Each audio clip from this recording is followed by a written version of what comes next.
City Clerk, would you please call the roll? Thank you, Mayor. Mr. Jeff Elshoff. Here. Dr. Joel Schroeder. Here. Mr. Justin Smith. Here. Mr. John Welch. Present. Ms. Diane Nguyen. Here. And you have a quorum, Mayor. Thank you. This evening for opening prayer, we have Pastor Mark Polson, Bel Aire resident.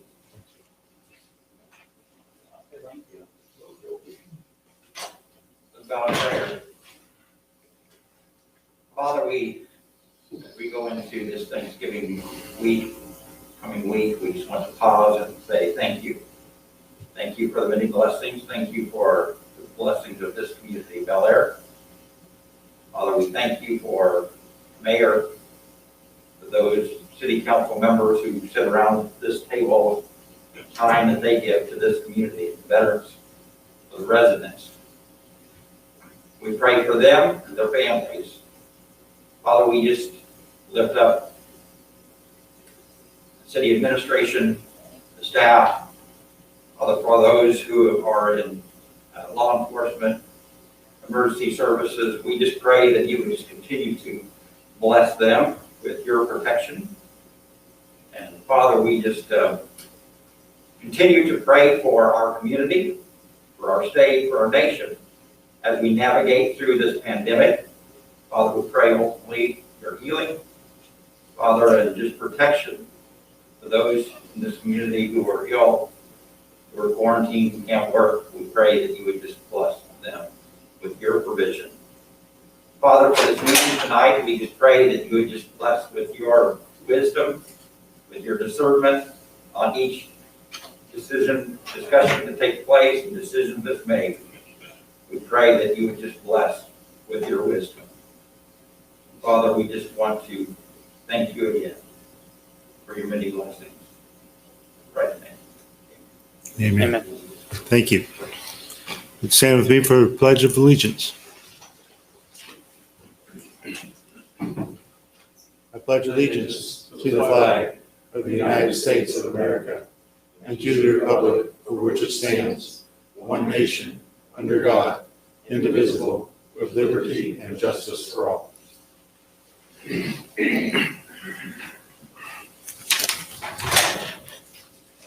Tonight we have a special presentation. So at this time, I'd like to welcome Kathy Sexton to the podium. Ms. Kathy Sexton has been the city manager of Derby, Kansas for 15 years. Derby is a great neighbor city to us. This time she is joining us as president of the Kansas Association of City County Management, otherwise known as KACM. The Kansas Association of City County Management is a 200-plus member organization of local government management officials working together to support and promote professional management and high ethical standards for effective democracy in local city and county governments in Kansas. The organization has been around since 1951. Council, staff, and residents of Bel Aire, please welcome Ms. Kathy Sexton. Mayor, thank you so much. Can you all hear me okay if I leave my mask on? Well, what a great welcome. Thank you for letting me be here. I came to tell you a story about two city managers. Once upon a time, there was a city manager of Lawrence, Kansas named Buford Watson. He served his community from 1970 until his death in 1989. He was known for encouraging innovation and providing visionary leadership to his elected officials, his staff, and the residents. His legacy that most people know about is downtown Lawrence, which is still today one of the most vibrant and energized downtowns in the entire country. He helped guide the city through a period of unprecedented growth and was appreciated so much they named a park after him. But his legacy among his colleagues, other city and county managers in Kansas and around the country, was much more than his professionalism and his skills. You see, they could tell he believed strongly in the importance of staff development and innovation and mentoring. He encouraged young people to join the profession. Our profession is essentially managing in a nonpartisan manner the services and programs of city government in a business-like fashion while also assisting elected officials in meeting their objectives and achieving their dreams for their community. Buford mentored students and interns. He advised managers in other cities, and he served as president of KACM and of ICMA, the International City County Management Association. In 1988, KACM established an award in his name to recognize excellence in public management. Every year since 1988, KACM has given the Buford Watson Award to a member who has displayed attributes of Buford Watson. Tonight it is my honor to tell you the other story. This story is about your city manager, Ty Lasher, and why his colleagues chose him for the 2020 Buford Watson Award for Excellence in Public Management. Surprise, Ty, surprise. He didn't know that he was nominated, and he certainly did not know that a vote had occurred amongst his colleagues in Kansas. But let me tell you why he was selected. Like Buford, Ty encourages innovation with his staff. It is with his encouragement to combine Bel Aire's vision, mission, and values that the slogan, "Life is better on the edge," was born. And you're likely a fan and very proud of, you should be proud of that slogan. Like Buford, Ty routinely encourages new ideas and a team approach. He has mentored several staff to take on bigger roles, advance their education, and pursue professional city management as a career.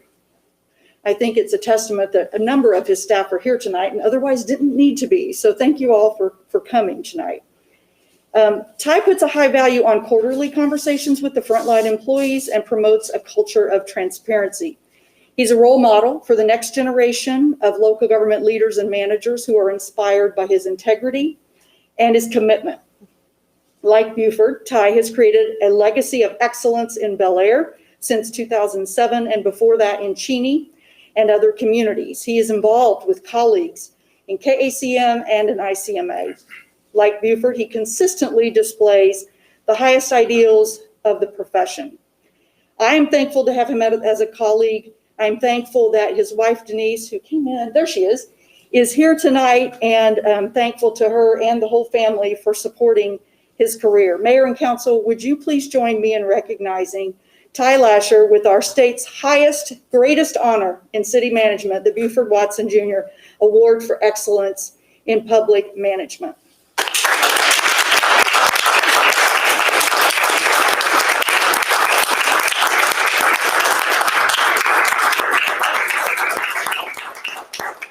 There is a plaque. Jackie might have the plaque. I should have asked about this beforehand. We may have to stall for a minute, Ty. But in the interest of masking up and all, I'm not going to hand you the plaque. We'll shake your hand, but I am going to relinquish the podium. Okay. So you can come over, and when she brings the plaque in, we can get a photo. And maybe you can. Oh, yeah, I got all that up for this. Well, thank you. This is quite a surprise. It really means a lot because it comes from, please have a seat. It means a lot because it, as Kathy said, it comes from my fellow managers, my fellow peers, and that makes it extra special that they would believe that I am deserving of this. As Kathy said, they only award one of these once a year, and so and I appreciate her coming. She's been I've known her for all of those 20 years, and she's a friend as well as a colleague, and I actually am on the board this year of KACM. I just went off as president of the KMIT, Kansas Municipal Interest, so I wanted to get involved in KACM more. So, but this answers a lot of questions, and it's unfortunate that I work with a lot of liars, throw people under the bus and things like that. The first clue I get is the mayor says, put a special presentation on there. And typically I help with those. And then I said, you need some help? And he says, no, we've got it covered. And I said, okay. And then I started asking some of my staff, do you know anything about why? No, I don't know anything. It's some of the mayor's doing, I don't know. And You know, can I So, just say thank you to that too? Because normally we would present this in a room full of over 100 managers at our conference the first week of December. Yep. And this is dated December 3rd. So Okay, hang okay. in there till then. But then after it's presented and the big surprise, then we organize this so you all know it's coming, so Yep. to speak. So you did great for an extemporaneous speech. Yep. Usually they have a whole month to prepare your speech. well, and that's why it was kind of, because that's usually when it happens, and it's coming up, and it's going to be virtual this year. But I thought, well, why would it happen before? Because usually We it's hear afterwards. your staff and your technology are so good. This is all going to be presented via video to the city managers in a couple weeks. Oh, So I see. don't tell anybody else Okay. for a couple weeks, okay? Okay, And we'll okay. present it again. Well, thank How you. about that? Yeah, that sounds great. Well, I hope it's not a So, surprise come in a couple weeks. So again, I appreciate having the opportunity to get this award. This really means a lot. I thank my staff for what they did. I'm looking forward to reading that, to just see what all they put in there to be able to win such an award. But as Kathy said, it's about team, and I've always had a great team around me that make me look good, and that's important. I've worked with a great staff and mayors and council members that we've been able to get a lot accomplished, and I appreciate them and the fact that they don't make a lot of money, but they're here and doing everything they can to make this city better. And so I appreciate those relationships that I have. Obviously, I can't thank my wife and kids enough. We live in a fishbowl as city managers, and we're held to a higher standard because we're representing the community, and I understand that. And I've done my best in a personal way to make sure that I represent the city well. And that's kind of tough sometimes on your spouse and kids, but they've done very well, and I really appreciate their support. And being at council meetings at night and missing events and working on Saturdays at Fall Festival and things like that. That's all part of what I'm supposed to do, and I enjoy doing it, and it's nice that they support me in that. So again, thank you for this and the surprise. The only downside I see is the people that get these are old and they're getting close to retirement. So that's. Look at the website. Okay, The okay. 30 people who have gotten this before you, a lot of them got it in their middle careers. Okay, that's good. Middle career, this is no call to retirement. Okay. No, right? Because most of them seem to retire in a couple of years. Maybe that's a hint from my staff. Hey, good job. It's time to move on. So thank you. Thanks, Kathy, for coming up. I Thank you all very appreciate much you. for giving us And this for time. staff, thank you for the time and the recognition. So, We hold Thanks. that up there so I can see it. Let the photographers do their work. Like I said, I'm no good at this either, I'm shy. That's good. I was gonna say, Very so, good. go ahead, no, I stood in front of you. Yours probably better, so send them all to me. Tristan, you Okay, need to well, get, you need to okay. get one with him and his wife. Yeah, good idea. Okay. It's a family affair. Got it. Very good, thank you. Thank you. Okay, I'm going to call for a 5-minute recess. I believe there's some refreshments. I think I heard, is that right? Okay, so there's some refreshments, so not long, but we'll call for 5-minute recess, okay? Mr. Mayor, I still think you need a motion to recess. Do we need a motion for recess? Okay. Mr. Mayor, I motion apologize. to recess for 5 minutes. Second. Motion and a second. Any discussion? Hearing none, I'll call for a vote. All in favor, say aye. Aye. Opposed, same sign. Motion passes 5-0. Thank you. I knew about it.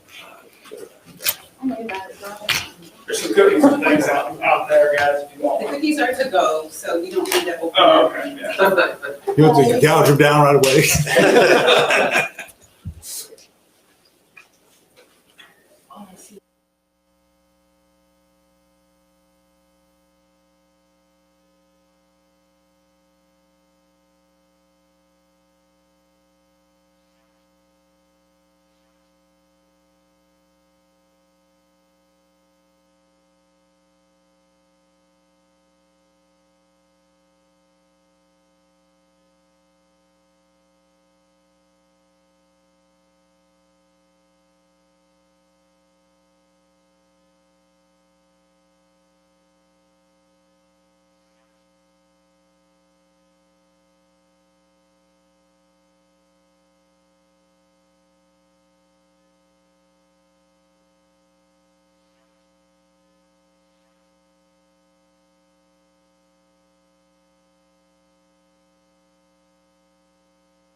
contains minutes from the November 3rd City Council meeting. In addition, council establishes December 24th as our discretionary holiday and awards December 31st as a bonus day for employees. Both dates are very slow due to the holidays and closing city offices and should not affect our citizens. So, is there a motion? Mr. Mayor, Mr. Smith. I'll move to approve the consent agenda. I'll second. First and second, any discussion? We're approving all three things, aren't we, or do we have to do Yes. each one individually? It's all three at once, that's what Okay, consent Justin agenda. just said the consent, oh, he said, Yeah. sorry. It's all right, that's fine, good question. So, any other discussion? Hearing none, I'll call for vote. All in favor, say aye. Aye. Opposed, same sign. Is that aye, Mr. Elson? Thank you. I think your vote came in a little slow, but that's probably because of the electronics time. So it's all right. You don't have to hurry up. I just need to slow down. Okay, so item 8, discussion and approval of appropriations ordinance. This is a large payment period with much activity. Payments include $1.68 million in bond payments. The sewer fund also covers the utility maintenance contract payment of $124,205 for manhole rehab project. And during this period, the city paid for the first outfitting of one of the new police cars at $10,350.75. And the streets are starting to purchase salt and sand for street maintenance. So in case we have ice and snow, which we've already had some surprisingly, but we'll see how that goes. So, is there a motion for the appropriations ordinance? Mr. Mayor, Mr. Shea. I had a question regarding one of the items on here. There's American City Business Journal Women Who Lead Recognition. I had not heard about that. Is that something that we should be excited about and congratulating someone, or tell me about that? Yes, so actually that was much earlier this spring. It was for Tristan had won that, but we didn't get the invoice paid. It got shuffled somewhere, and so it just now got paid. Gotcha. So yeah, that was. I do remember that, I spring. think, happening then, but I didn't know if there was something new that I'd missed or something. It's all right. I have that happen with my invoices too. I had to call them up. So, okay, very good. Any other questions? I'll entertain a motion. Somebody like to make a motion? Mr. Mayor, Mr. Schroeder. I'll motion to approve the appropriations ordinance 20-21. I'll second. First and second, any additional discussion? Hearing none, all in favor say aye. Aye. Opposed, same sign. Motion carries 5-0. City requested appearances. The Chisholm Creek Utility Authority is considering upgrades to the wastewater treatment plant. CCUA hired Wilson and Company to complete the design work. Mark Spano and Douglas Getz from Wilson and Company are here to present the upgrades and costs and answer questions. We'll get shuffled here real quick. Great. Doug is passing out what we call a placemat. I'm going to take my mask off so you guys can hear me a little better. Plus, I'm long-winded. Doug's passing out a placemat, which is what we had utilized also in our interview with CCUA and a couple members of each of the cities. But this is our vision of what the CCUA wastewater treatment plant will look like in the future. And we'll go ahead and explain a little bit of that. But what we wanted is an opportunity to come and present to you guys. And I know Justin and Mayor and Jeff, that you guys are members of the board, and we've been able to present to you three, but we wanted an opportunity, or at least invite ourselves to the city to instruct you guys on what we're doing and where we're at today. So there's a PowerPoint behind me, and I'm going to do my best to lead through it. I don't know where I'm pointing. I think over this way. Oh, no, she told me to turn it on first. Oh, that helps. Okay. So if I just follow instructions, that would help.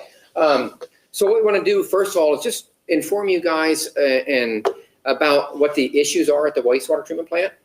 And you may know of these already. But the first issue, and we'll just kind of work through, there's no logical order of what I'm going to talk about. But the first is at the headworks. The headworks is the facility, part of the facility that takes on the first flows coming into the plant. It takes out what we call the inorganics out of the wastewater so we can treat the wastewater properly and not treat extra. So what we're having some issues there is some corrosion happening in the motor control center. And so what we're going to do is we have some design that we need to do to not only repair the corrosion issues, but also prevent it from happening in the future. At SBR3, it's the large basin out on the facility, if you've seen it. The SBR is the technology being used to treat the wastewater. And SBR3 has some issues with how it was previously designed and constructed, where it's causing some damage in the operational processes. And so we need to fix that. The influent pump station has some corrosion issues. Corrosion in wastewater is caused by hydrogen sulfide gases. It's natural occurring. It's going to happen. But there's some certain things we can do to help prevent some of the corrosion taking place. So we're going to do that at the influent pump station, as well as that pump station has 4 pumps in the wet well to help pump the flow through the wastewater treatment plant. Unfortunately, the way it was designed, only 3 of those pumps can properly function. The other pump cannot. So we're going to make some changes, some minor changes to the facility that allows all 4 pumps to pump, which creates more capacity, as well as some redundancy in the facility. SBR1, that is the original SBR. We're going to, the current SBRs do not provide capacity for the future growth of both cities going into CCUA. So we need to upgrade the SBR technology or the treatment processes. And then the UV system, UV is a disinfection process, and it's required on all wastewater treatment plants in Kansas. And what we're doing there is we're going to replace the ultraviolet system.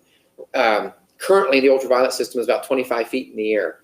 If you can imagine, during the harsh weathers that we sometimes get here in Kansas, it's not inviting to get up on top of a platform and maintain that system. And so we're actually going to do some stuff to the UV system to make it more inviting to do the proper maintenance and operation of the system. Question. Who asked that? Okay, yes, sorry, John. You keep talking about SBR, but I don't know what that is. I'm sorry. Force of habit. SBR stands for Sequencing Batch Reactor. You probably don't know what that is either, but I can make a better guess than SBR. Yeah, sorry. So a sequencing batch reactor is a one of many processes to treat wastewater. But basically, it's a biological or an activated sludge process that takes the raw water, the nasty water, and treats it to some level that will meet state standards. We still have to treat it a little bit, and that's why we use some disinfection processes. But it's a process of using air and non-air and movement, and that's what helps. Excuse me, helps treat that quality of the wastewater. Thank you. And please, that is not technical, so I apologize. The post equalization, that's the EQ, post EQ. So as we're increasing the capacity of the SBR or the treatment processes, we also need to increase the capacity of the equalization to allow it some capacity throughout the entire facility. The primary digester, same thing with the EQ. So as we increase the capacity of the plant, we need to increase the capacity of the other constituents of the plant. Secondary digesters, right now, that is a process that treats wastewater sludge and sludge from the lime process at the water treatment plant. Unfortunately, when you mix lime sludge and wastewater sludge, they don't like to work together. But right now, we're treating them all in the secondary digester. So we're going to treat those, we're going to change those secondary digesters only to lime thickeners or lime processes. And then finally, the reuse tank, which was probably the most recent upgrade to the facility. Basically, that is a tank that is utilized to store effluent wastewater or treated wastewater, and we use that to irrigate throughout the facility. Great process, is very efficient, and both cities ought to be commended for looking at reuse at the wastewater treatment plant. But the reuse tank was not covered. There's still organic matter in wastewater effluent, and when that sunlight hits it, well, it likes to form algae. And so what we're going to do is we're going to put a cover, or it needs to be covered on top of that to use the full capacity of that tank. So some of the design solutions that we're looking at the headworks, this is that motor control center I was talking about. We're already about 50% of the design. So this is the presentation or portion of the presentation that we gave at the interview. What we did is we brought in our staff to assess this building, and not only assess it for the corrosion issues that are at hand, but also preventative measures that we can take at the building. And so what we'll do is we've done the assessment. Now we'll look at replacing or designing the replacement of those necessary components, but also the exterior components, and then properly seal the compartment or create that building that prevents future corrosion so that you guys aren't addressing this issue in the future. At the inflow pump station, you may not be able to see it, and I don't know if I have a laser pointer, but you can see the corrosion on these guide rails, these steel bars going down into the wet well. That's not a good thing. We don't like to see that. So we're looking at possibly replacing that. And then what you can't see is the pipe that goes into it. We're going to have a deflection plate that stops the wastewater from dumping onto one of the pumps. That's what prevents us from using that fourth pump. Hydraulically, you can't have wastewater or any type of water dump onto a pump. It's a proponent of cavitation, which is pumping air, and it will lock up your pump or create some deterioration in the pump, and we don't want that to happen. And they're very expensive pumps. For the primary digesters, to increase the capacity, we're going to actually double the capacity. We're using these the current SBR 1 and 2. If you look on your diagram here, that is these two basins right here. Those are SBR 1 and 2, and we're going to turn those into primary digesters, and that will basically double the capacity of your primary digestion. For your post EQ, we're going to take the old primary digester, convert that into an equalization tank. It's going to double the capacity of your equalization. For your secondary digesters, again, what we're going to do is we're going to remove all of the digestion equipment and just convert these into line thickeners, so it will be dedicated to your water treatment plant, but the waste of your water treatment plant. For your reuse tank, there's what your reuse tank looks like on the left-hand side.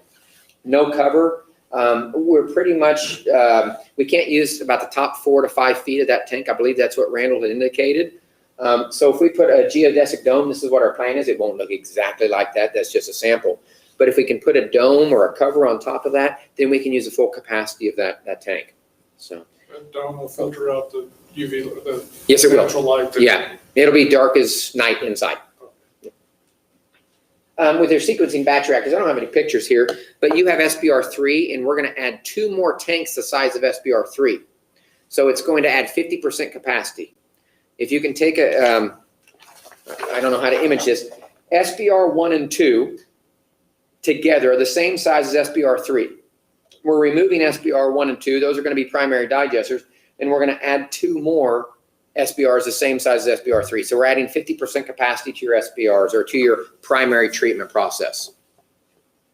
And then we're also going to create some, improve the hydraulics throughout your plant. These SBRs, these sequencing batch reactors, we want to make sure that they can have the identical amount or close to identical amount of times for processing. Right now, there isn't that in place, but we're going to do some hydraulic measures and put into an influent splitter box structure that will allow them to be a little bit more equivalent with one another. With the ultraviolet, the UV system, the picture on the right is what you see today. Again, that's about 25 feet in the air. And as you can see, there's some control panels on the left-hand side of that picture. As an operator is trying to go up there and open a control panel or work on a control panel, he or she has to stand on those UV systems. That's not what they're intended to do. It's not structurally intended for walking on. And if they don't want to walk on those, then they're walking on conduits or electrical conduit boxes. Very unsafe manner. So what we're going to do is we're going to take those and take the UV and make it ground level or at the grade level inside its own building. And we're looking at a closed system instead of an open channel. This closed system will allow us a little bit more hydraulic control of the entire system throughout and avoid any type of flooding situation since we're going to be on grade level. Doug, you want to take over? Yeah. Okay. So part of the discussion originally was, during the interview phase, how do we try to do this in a timely fashion? How do we do this and work together with contracting, equipment, et cetera? So one of the decisions that was kind of flushed through was a design bid build approach, which is standard for what you guys are probably customary to. Design it, bid it out, get a contractor on board, move forward. We've talked a lot about using the SBRs. trying to match what we got for technology today. And so we've worked through, we're still on pace for what we had originally planned at the interview stage. So for some of those that had heard the original schedule, we're still trying to accommodate that. The goal would be to mirror ourselves up with when the permit is. So everything cycles with KDHE on a permit. The best thing you can do is try to put yourself in a position to be effective. So when the permit renews and KDHE gives you a schedule of compliance, because everybody gets one of those at some point, you grow, you outgrow with the infrastructure you have. The stream has certain limitations. We know that we're going to be in a situation that in 2022, June of 2022 is kind of the last circle you see on there. That's when the permit is going to be coming around and we're going to be having a discussion. We're already having a discussion with KHE. We're doing an anti-degradation study as a part of this, which is a standard requirement. So as part of that, we're already telling them this is the plan, right? This is where we're trying to be. So our goal is to have a 30% submittal in about August. Brian mentioned that we already had siphoned through that piece and headed down a path. We probably would have been here earlier if it wasn't for some COVID hiccups along the way. So things kind of got staggered, but the process just kept going along. So we met with Park City a few weeks ago and are here tonight just to kind of tell you guys that the process is still good. We would advertise for bids hopefully in April, May. The ultimate goal, construction in June. Everything moves and slides. We've had the anti-degradation study into KDHE for a few months now, quite a few months. And because of them working from home and how their situations are, that's kind of been delayed too. They approved it once and then come back and said, wait a minute, EPA has asked us to do some new things. So we're asking you to relook at it again. So we don't envision any change, but we know that that'll just take another step in the process. So we still believe that we're still on track for that schedule. The only thing that could slide that is KEG says, well, we're still working through our piece, which would mean they would delay their process and we would be fine. So from your guys' perspective, kind of how we talked at the interview stage and early meetings at the CCUA board meetings, we're still tracking along with that schedule. So, and we'll keep everybody posted as that goes along. We don't envision KDHE having issues with the anti-degradation, but they didn't know EPA would have some comments either. So you just don't know until people talk and everybody's kind of navigating differently right now for sure. So we just wanted to kind of highlight costs. We're kind of tracking those as we go along. On your little handout or placemat that you got tonight, you'll see Brian mentioned there's an SBR 1 and an SBR 2 and 3. We'd have 3 basins going into the future. One of the discussions is we analyzed the original project costs that were in a preliminary engineering report that was put together, revisited them, said, hey, okay, you know, there was a -20 and a +30 on a range of costs, which gets you anywhere from 7 million to 12 million. When we revisited them, we said, yeah, it's probably 9.5 to 10 million. That seems logical based on all the equipment we're trying to do. There has been some discussion about an alternate bid for a 4th one. So it's highlighted in a little less fainter gray in there. The idea would be is there is growth going on everywhere you look around. You guys, Park City, there's growth happening. We probably need to talk about how that fits in. So we're being asked to look at a potential to maybe add that 4th basin if something fits. If we don't approach that right now, we won't know, right? If it fit right now and it was the right answer, we would never know if we didn't go ahead and design for it. So Wilson & Company is planning to include that in what we call an alternate type bid. It's not necessarily something we're going to take, but we're going to look into it to have future discussions. So after we open the bids, we're probably back having another discussion. Okay. So there's been a few other things as we went along through the 30% design. A few things were notated as, hey, we might want to look into this as well. This has been failing recently. What can we do about this? Could we replace some blowers at the SBR basins that we have? We're navigating all of those as we go along with the staff at CCUA and just trying to put those measures in place, because why would you want to do something and then have to in a year turn around and replace something else that we didn't intend to? So as time goes along, we envision that that's going to grow a little bit in the grand scheme of it, but we want to keep looking at those pieces as we go along and revisit the cost estimate at 90% and have another discussion. So that's kind of where we're at from that standpoint. You're not following directions. I'm trying. Here, did you thumb it? There you go. There we go. Oh. So with that said, we definitely be interested in any discussions, thoughts you guys have. Maybe after that, we might turn to odor control. This was a 45-minute presentation during the interview. We did try to scale it back because we know you have a long night and you don't necessarily want to see us for 45 minutes.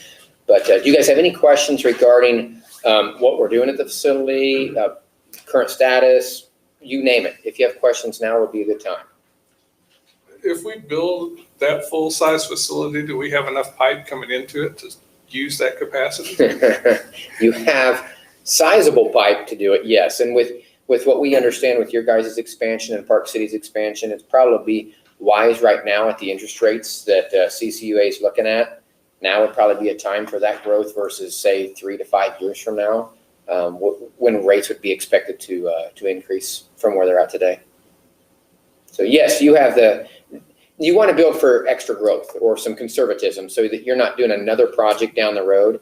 I believe CCA board, and you guys may have to help me out, those that are serving on the board, but I believe you guys are looking at a bond to put this in place for a 20-year note. And so you would like this upgrade system to last at least 20 years without another upgrade. So you definitely want to build some conservatism in it for that 20 years of growth. You mentioned that the EPA had some concerns in the KDHE. I assume that KDHE knows what the schedule here is and that they realize that the schedule puts at risk the licensing. Yes, and actually we built some conservatism in that schedule. So your permit currently, the wastewater treatment plant's permit ends at the end of 23. And so we understanding that we can slide the schedule as of KDHE or if EPA steps in. When Doug talked about these anti-degradation plan, because we're increasing the capacity of your facility, that means that's what that anti-degradation is. We're going to put more flow into the stream. And so we have to anecdotally look into that and say, okay, here KDHE is what we're going to do to the stream and how we're going to influence that stream. KDHE signed off on it. In fact, they gave us their blessing. And all of a sudden, 6 months later, or probably 4 months later, EPA says, whoa, wait a minute. What about this and this and this and this? So that's what we're addressing. But yes, that does not stop us in the design process at all. In fact, one of the summarizations of that was the gentleman at KHE, he looked at it as, we understand what you're trying to present to us, and we understand the schedule. We don't envision anything that you would have to adjust would change anything to that, because the limitations of the receiving stream are what govern this. And even if we do 50% addition to it, we still are going to be less than the allowable contaminants in the stream. So his comment was, we get you're going, we're sorry we're making you go backwards at the same time as you're going forward. Any schedule of compliance that would then come out about that time frame would definitely take into account any delays they would have caused. That they would 100% understand. So they would be on board with a slide to the permitting and give us provisional permitting or something to keep things operational. Yeah, they would actually say, okay, it's probably just going to have a schedule of compliance that maybe throws it another year or two. They won't even probably be months. It might be a year slide, but they'll work with us because they understand that or EPA has delayed them in their eyes. And I can tell you from an engineering standpoint, we're not necessarily worried about the end date up here because we have a couple months extra to slide on that with regards to your compliance of the permitting. What we're ultimately is we know when Randall retires. And we want to make sure that we know when he's expecting to retire. We want to make sure that Randall has an opportunity to review the plans and the design before we go out for bid, because he knows more about that plant than anybody else. And we don't want to lose that information and that knowledge that he has in going forward with the future plan. I just hope it's an April Fool's joke. We'll find out, won't we? We told him that too. That's a good question. Are there any other questions? Yeah, I brazed over a little bit, but one of the questions that usually comes up is, well, you have this equipment. A lot of what we're doing is trying to utilize the equipment we have to pre-negotiate for equipment so that we've already sole sourced what we want going into that bid opening. We know who our integrator for our telemetry is. We've met with him a couple times along with the parks and folks who actually have the SBR equipment that's on the site currently. We want to we want to try to match what we have as close as we can, right? So that we actually have continuity of care moving forward. So those processes are moving along now. So by the time we pick a general contractor, we already know what equipment we're trying to utilize, and we have worked with CCU staff to determine that. Okay. So those processes are moving. That's usually something somebody wonders, well, if I have SBRs now, what are my future ones? They're going to match what you have. So for continuity, you have a seamless transition. And this is somewhat laid out to build in a structure where we build new. We have to keep the plant running and in operation while we build the new and then transition over. So those are all pieces that are at play right now that have been worked through with the players that have the telemetry equipment that they utilize now. So we're working with the integrator that CCUA uses on a regular basis. So I'll leave it with this. If you guys don't have questions tonight, Ty has our email and can get hold of us. You board members may also have our contact information. So don't hesitate to reach out if something pops up and you have questions and so forth. We want to be as transparent as we can. We're trying to provide the board updates as we go forward. Randall is pretty aware of what's going on, and he would be here tonight if he didn't have some family concerns or family issues to take care of. So that being said, so that's what we're here to present. We did notice on the agenda, if you want us to talk about odor control, we can talk about that. Well, I think it would be a good thing for us to talk about, because I think we need, the Absolutely. council Okay. needs to know what the issue is here. Not a Okay? problem. Yeah, and it's great timing with today, because that's what we did earlier. Ann was gracious enough to meet with us out there, and Tim and the guys, and we just kind of walked through a few things. So in the short of it, Randall had reached out to us in conjunction with the wastewater plant. We already have corrosion problems at the Headworks building, which Brian identified earlier. Obviously, there's other issues downstream before it gets to the plant. There's some odor concerns around the 53rd Street lift station. There's also calls that the city of Park City's taken in regards to 53rd Street there by 135. There's a unit in a fence. You can't really tell it, but there's some complaints coming off of that from odor. So that's kind of what started it. No doubt there probably is odors. We haven't necessarily witnessed them, but today, with Randall's blessing, we went ahead and started the process. So the board at CCUA has authorized us to go ahead and start that process to look into what can we do. We know we have measures in place. Are they the right measures? Do we need to make a change? So today we went and looked at the 53rd Street lift station. We went to 37th and Hardy and looked at that lift station as well. We got all the maps from the cities so that we understand kind of how that collection system and that force main work and how it all ties in. So Yeah. So the next process will be is looking into manufacturing equipment that might be able to potentially help us. We don't have the crystal ball right now tonight for sure, but we do have a path that we think we might want to do some air quality testing to know what we're dealing with. Like Brian said, we have a hydrogen sulfide problem. When does it happen? Where is it happening? It's tough because both of those lift stations pump together. At some point they connect. At 53rd and Oliver, they come together, right? So now you got to figure out which guy's the problem.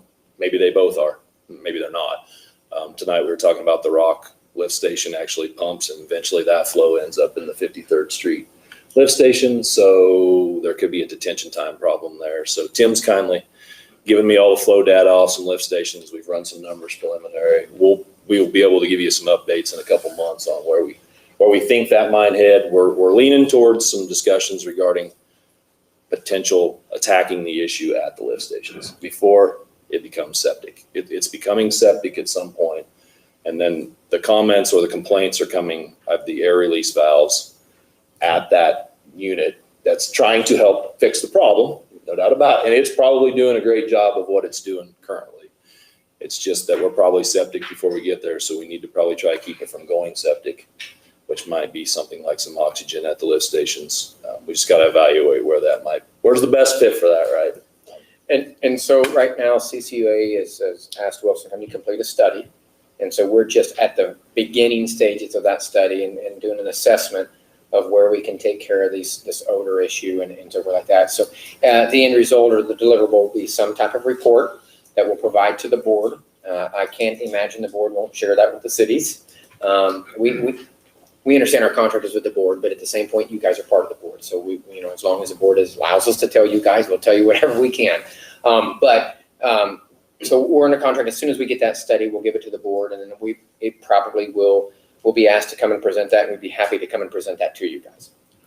Absolutely. And we also think that there might be some scenarios where you've had to replace some guide rails, replace some pumps, replace some components at your lift stations. Whatever we might do might be benefit to you as a city in addition to benefiting CCUA. Is there a long-term goal that we can help fats, oils, and greases at your lift stations as well? Yeah. So just to give some Affects folks a little everybody. bit of a background here, because I think it was maybe just overlooked, but the lift station is at 53rd, almost 135th, Interstate 135. That is sewage coming from Bel Aire at that lift station. And Odor control. I'm sorry. It's not a lift That'd be station. the odor control. It's the odor control there. Yeah. Okay. Thank you Yeah, for the sorry. correction.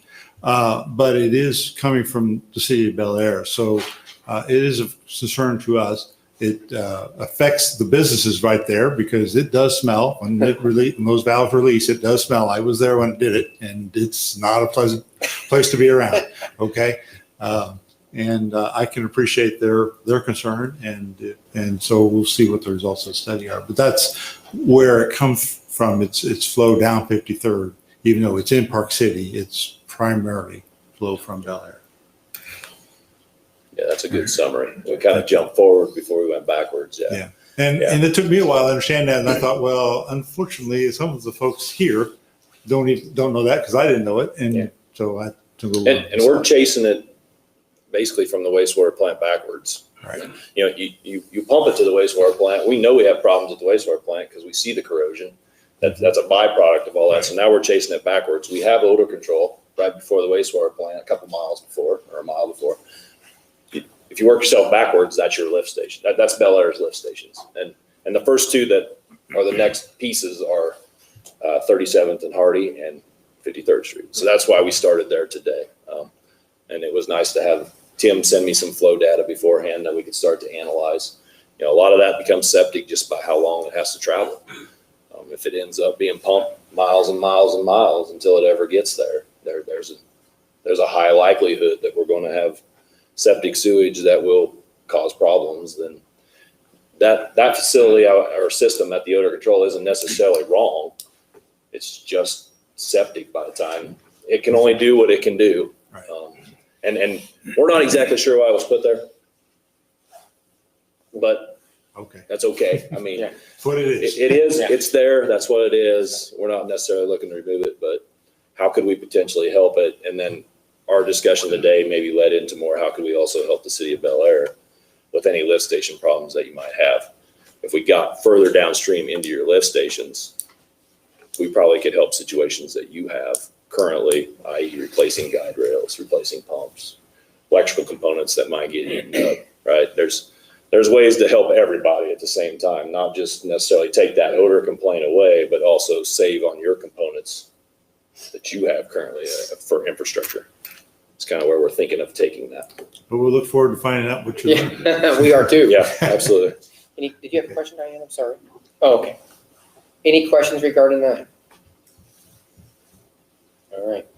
Well, if you guys have any questions in the future, do not hesitate to reach out to us. Okay, Yeah, thank you very much. We appreciate the time. Thank you, guys. Move on to item 10, citizens' concerns. Are there any citizens who would like to speak to the council? I don't see any citizens here tonight. I see one. Should that door be open? We look like we're closed. Don't know. I don't know the rule on the door. City Clerk, did you have any comments? Mayor, we did not receive any. No citizen comments. Okay, thank you.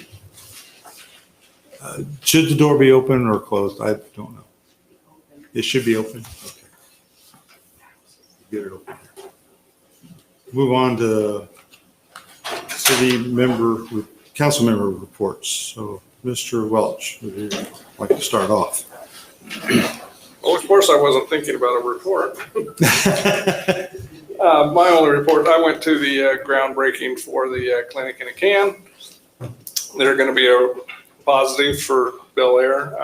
Quite a interesting business if you get a chance to look into them.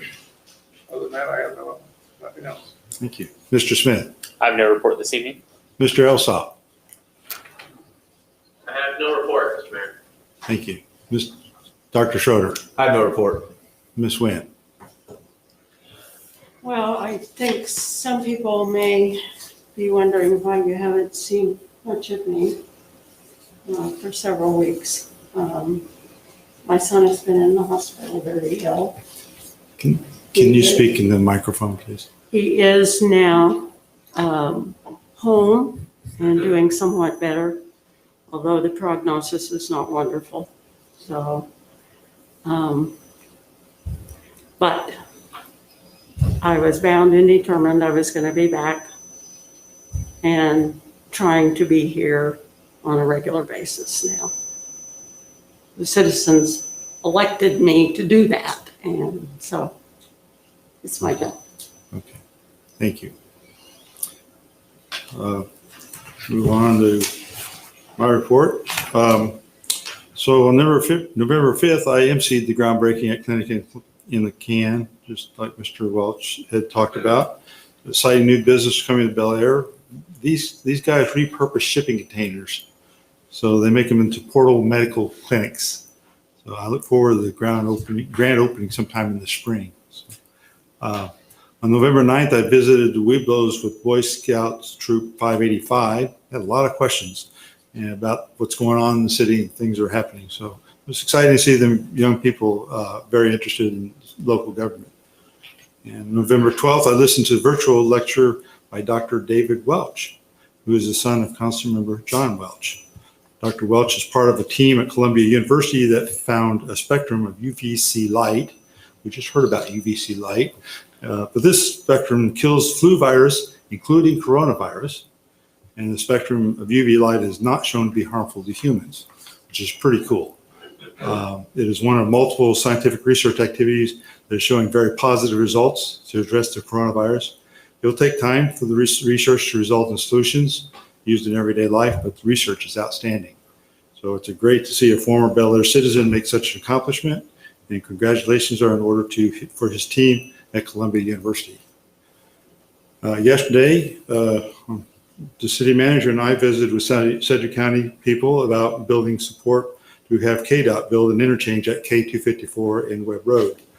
Last year, due to the efforts of the K254 Corridor Coalition, this road rose to be one of the top regional priorities for road improvements. So it has significant safety and economic development opportunity for Bel Aire. Yesterday, I also started visiting with an HOA in Bel Aire about our current sidewalk repair and maintenance policy. And some council members who were on board last year will remember this came up. It is more of a discussion to get their input and ideas on how to improve this policy. It is my intention to visit with each HOA in Bel Aire that wishes to discuss the policy, and I will provide a report to City Council on recommendations after I've had an opportunity to listen to more HOAs about this. And Bel Aire's 40th birthday, I understand, is Thanksgiving Day.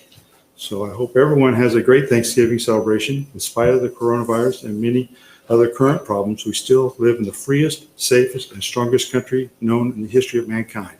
And I am thankful to our Lord of God for the wonderful gift. And at that, I will ask our city attorney for her report. Thank you, Mr. Mayor. I just briefly, I'm sure the city manager may have some comments on this as well, wanted to let council know about the Sedgwick County Health Order that was approved, amending the previous health order from October 20th. This order extends the mask mandate in Sedgwick County through December 31st. It requires individuals to wear masks where social distancing cannot be 6 feet of social distancing cannot be maintained, and it requires businesses to not only educate their customers, employees, and volunteers about the mask mandate, but to also require masks on their site. It also limits mass gatherings to either 50% of a facility's capacity or 100 people, whichever is less.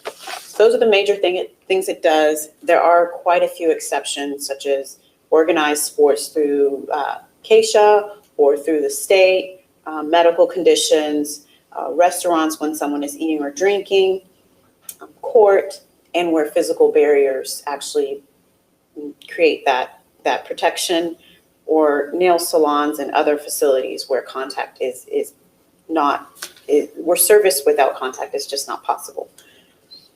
That's the order. Additionally, the county also considered a resolution and approved a resolution that would allow enforcement of the mask mandate.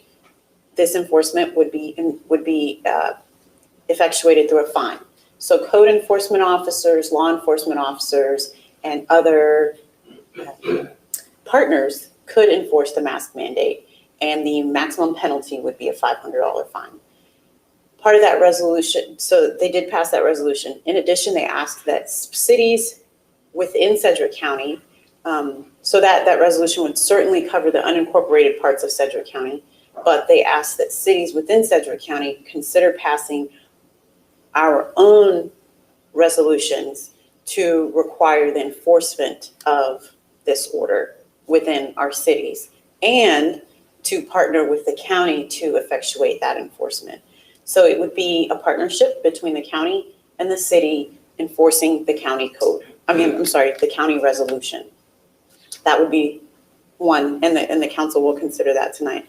Additionally, just to create more legal protection, I believe, the county asked that cities who are willing to partner sign an agreement that would clarify the jurisdictional authority of the county to enforce within an incorporated city, and the city would consent to our code enforcement officers, law enforcement officers, assisting or even effectuating enforcement of this county resolution.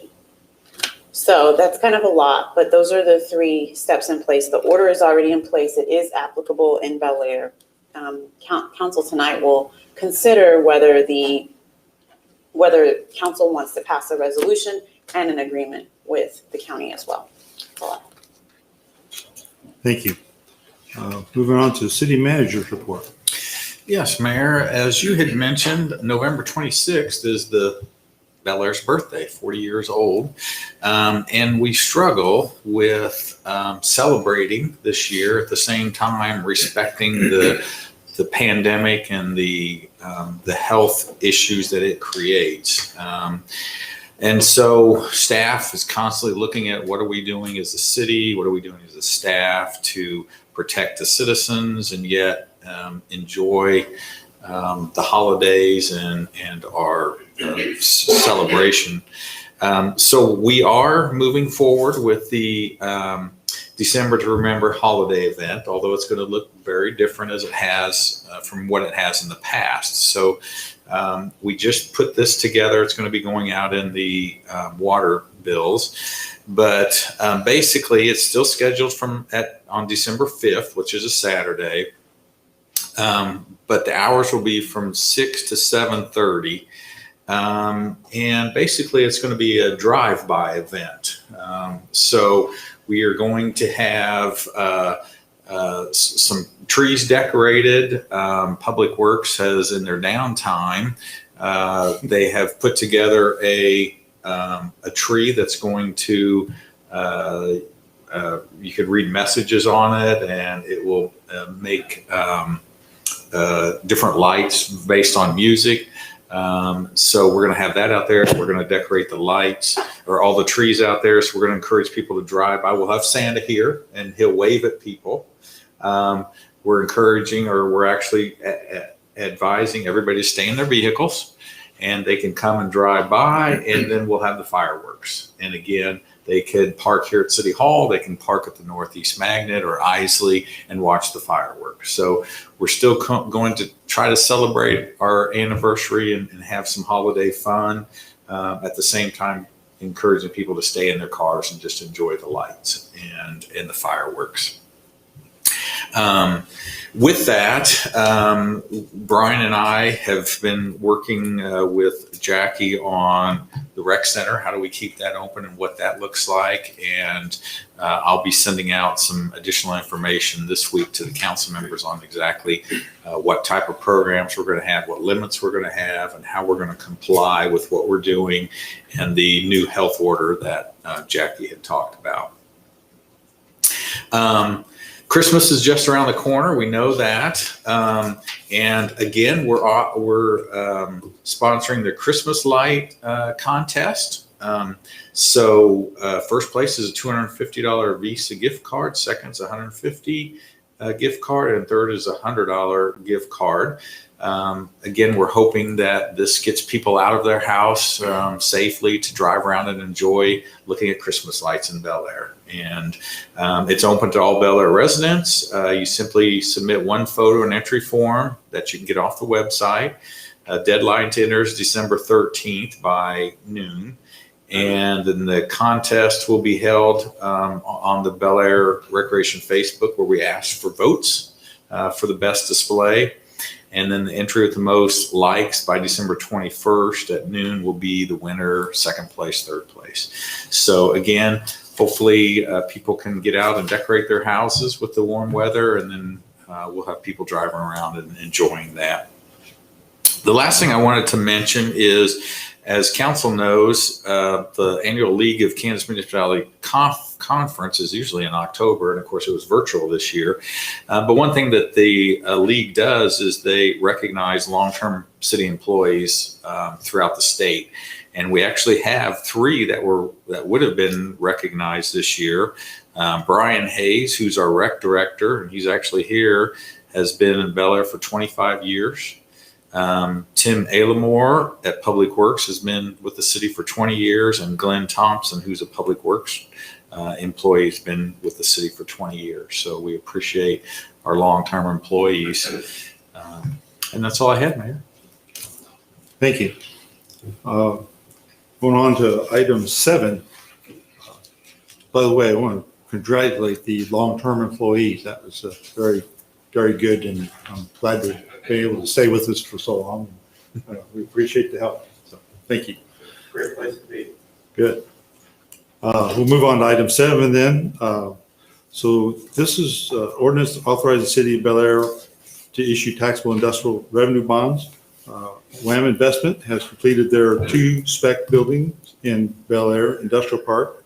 They are now ready for permanent financing through IRB. And Kevin Cowan with Gilmore and Bell is here to explain the action and answer any questions. Good evening. This is really the conclusion of a process that started in summer of 2019. So the intent resolution for this project was passed then. The city committed to the incentives that the industrial revenue bonds would afford, and construction has proceeded over the last year and a half. As you're presumably well aware, the project is done. If you've driven by, it has been done for a little while. And so the timing of this is important, and the company in this case understands that the property tax abatement that's associated with the bond issue will start next year if we have the bonds issued in this calendar year. So it's not unusual for some of these projects to get completed, and then at the end of the year, it's when you see the bonds issued, so they can ensure that the property tax abatement starts January 1 of next year. So this could have happened, a month ago or 2 months ago, probably. But the important thing is that it gets done in this calendar year. Want to mention a couple of things. And this seems like it's typical these days. The company is buying these bonds. So they've constructed the facility. They have separate funds and financing available that they will use to buy these bonds. And in some respects, it simplifies the process and the bond documents a little bit. But if you're searching through any of the documents wondering, well, who's buying these bonds? It's the company, and they'll hold the bond themselves. The bond has a nominal maturity of 10 years, and I suspect it will remain outstanding in whole or in part for all 10 years, because the property tax abatement, which is partial for all 10 years, will remain in place for those 10 years as long as some bonds are outstanding. So we see that. If they own their own bonds, you might wonder, well, they could just turn it back in and pay off the bonds immediately, but they can't do that if they want the abatement to remain in place. So don't be surprised if there's a partial redemption or something at some point, but also don't be surprised if they remain outstanding in some respects for the entire 10 years. I mentioned the property tax abatement. I wanted to highlight that just to refresh your recollection. The property tax abatement that the city has offered, and it's the primary incentive for doing the industrial revenue bonds, is that for the first 5 years, there's a 95% abatement, so the company will pay 5% in lieu of taxes. And then years 6 through 10, it's a 50% abatement, so they'll pay 50% in lieu of taxes. And that is the bulk of my presentation. Thank you. Sure. Mr. Welch. We pay property taxes in arrears, correct? Will they get a bill for 2020 property taxes? They will get a bill. No, it will be next. They won't see anything until next November, December. So, and it's a good question. It goes to the timing that if nothing happened and construction has been ongoing and there's a completed facility out there, then the appraiser is going to know on January 1, there's new taxable property on those lots. Okay, And so they'll proceed. And this happens pretty quickly in the early part of the year. The appraiser would proceed to add that to the taxable value of the county and the city. The application for the abatement has to occur by February 15th. So that's the timing. It would get added, except early in the year, the county will get the application for the abatement and they'll know, oh, okay, this is different. And technically, all of the property will be abated and what will be paid are in lieu of taxes. And I referenced that earlier. So we talk about partial abatements or partial exemptions. What you have is a 100% exemption and an agreement to pay in lieu of payments with respect to taxes. But the 2020 taxes then probably are just on land or something, and they would get billed for that? Yes. But not the buildings? Right. Okay. They definitely would. They'd get a big bill next year for what would fund your If we don't FY get this 2021 finished. if we didn't do this. Right, okay. So I believe this is we put in a spec building policy in 2018. Did we do that in 2018 or 2019? I remember we did. Yes, I One think of it those was years. 2019. Okay. And you're exactly right, Mayor. This was part of that. It's because you'll notice that not all the space is rented yet. And so that's why council did that. It's the same that what Wichita offers. So that's the same discount. So this is the first development from that spec building policy that we put together. Very good. Yes. So hopefully we'll see more of the same. Any more questions for Mr. Galvin? If not, I'll entertain a motion. Mr. Mayor. Go ahead. Well, Oh, I make a motion to approve an ordinance authorizing the city of Bel Aire, Kansas to issue its taxable industrial revenue bonds, Series 2020 WAM Investments Number 11 LLC, for the purpose of the acquisition of land, construction, and equipping of multi-unit commercial buildings, and authorizing certain other documents and actions in connection therewith. I'll second.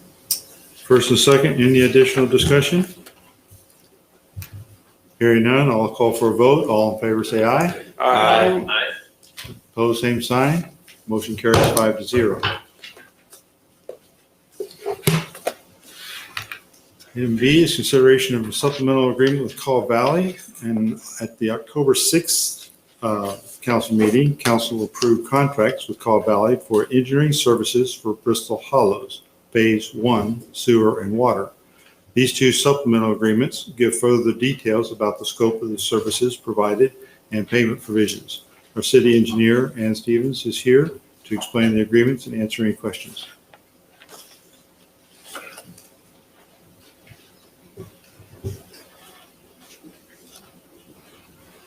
And there are two items here, B and C related. So, Good evening. The two agreements that are here before you are in part because we chose to go with a different engineer for construction phase services. Most of the time, we use the same engineer for construction phase services that we do for design. And so those construction services also include the staking of the project and answering questions back and forth with the designer. So since we went a separate direction here, when we were at the pre-construction meeting, we determined that it would be much easier and better for, the design engineer to perform the construction staking of the project, as well as they needed to be on hand to answer questions that came up during the construction project. So these supplemental agreements are for that construction staking and then the additional questions. The construction staking was not covered under the construction engineering agreement.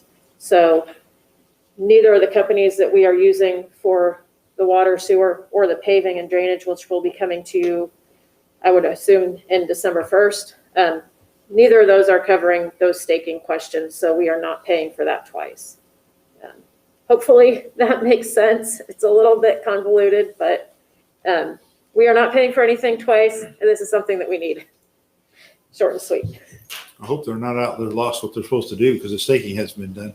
No, the staking actually was done. They're just behind in the agreements. Thank you.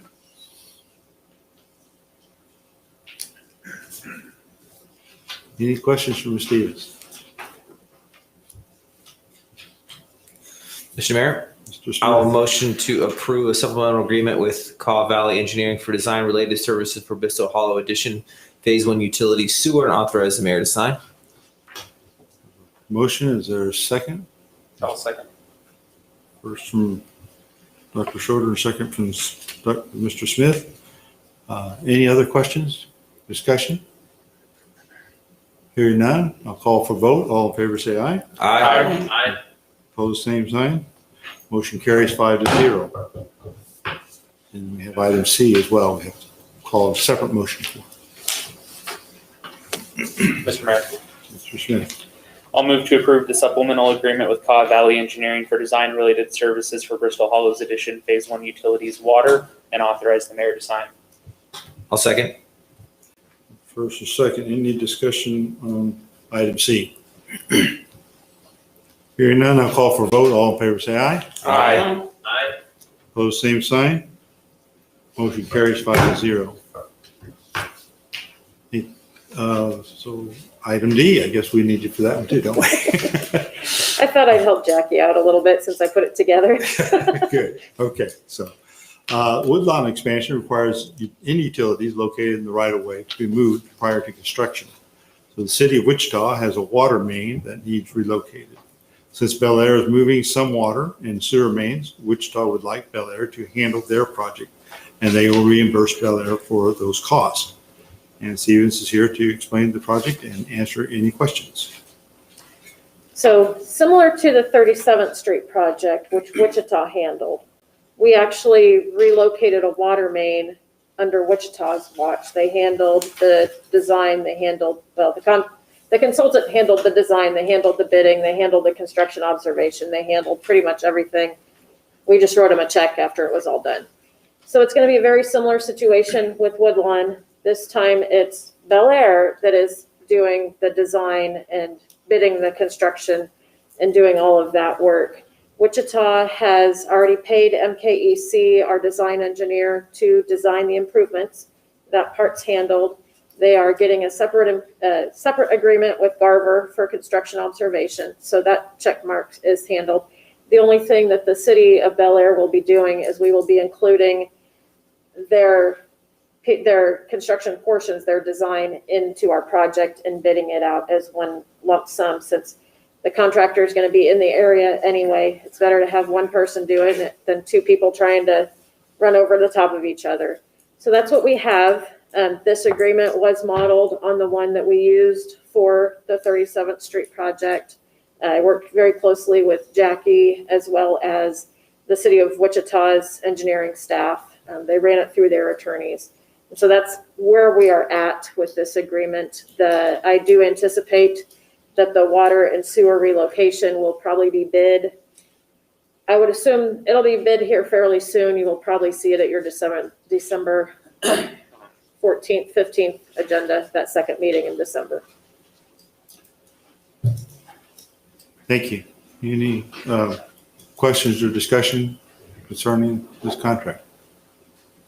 Sounds like this is something we've done before and there's no real downside here. Of course, we want to have a good relationship with our fellow cities and people we work with. And I didn't see any downside to doing this anyway. Thank you.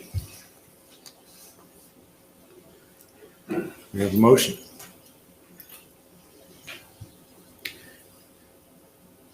Mr. Mayor, Mr. Welch. I'll make a motion to approve an agreement with the city of Wichita regarding relocation of a water line, Woodlawn Boulevard reconstruction project, and authorize the mayor to sign.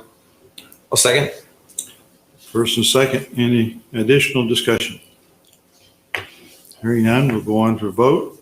All in favor, say aye. Aye. Opposed, same sign. Motion carries 5-0. Item E, on November 10th, the Sedgwick County Board of Health reviewed a new order from the county health officer, Dr. Gerald Mins, regarding COVID-19. In addition to this order, the Sedgwick County Commission approved a county resolution which more clearly allows for enforcement of this order. In essence, the resolution will allow cases of health order noncompliance to be brought to county court for hearing. The current resolution allows the county officials to charge individuals or businesses within unincorporated areas of Sedgwick County and to charge representatives of unclassified misdemeanor crime punishable by a fine up to $500. I believe everyone has in their packet, but was not published with the release of the agenda because of latency of these documents. There are 3 new documents that you've gotten. A copy of the Sedgwick County's Resolution 154-2020, a copy of a letter that was received today from USD 259 encouraging cities to adopt the county's proposal, and a draft of a letter for your consideration encouraging the wearing of masks through positive reinforcement. I believe it's important we reiterate our support of wearing masks, but not allow this county's proposal level of government authority in our city. The draft letter can be just from myself as mayor or include any or all city council members to encourage positive feedback at businesses and churches where people are wearing masks. Positive reinforcement is a much friendlier and often better way to gain compliance. This positive reinforcement can be as simple as saying thank you for wearing a mask to those who you see wearing a mask. I have asked Chief Atterbury if he would provide some of his thoughts also on this subject. If you'd like to come and tell us.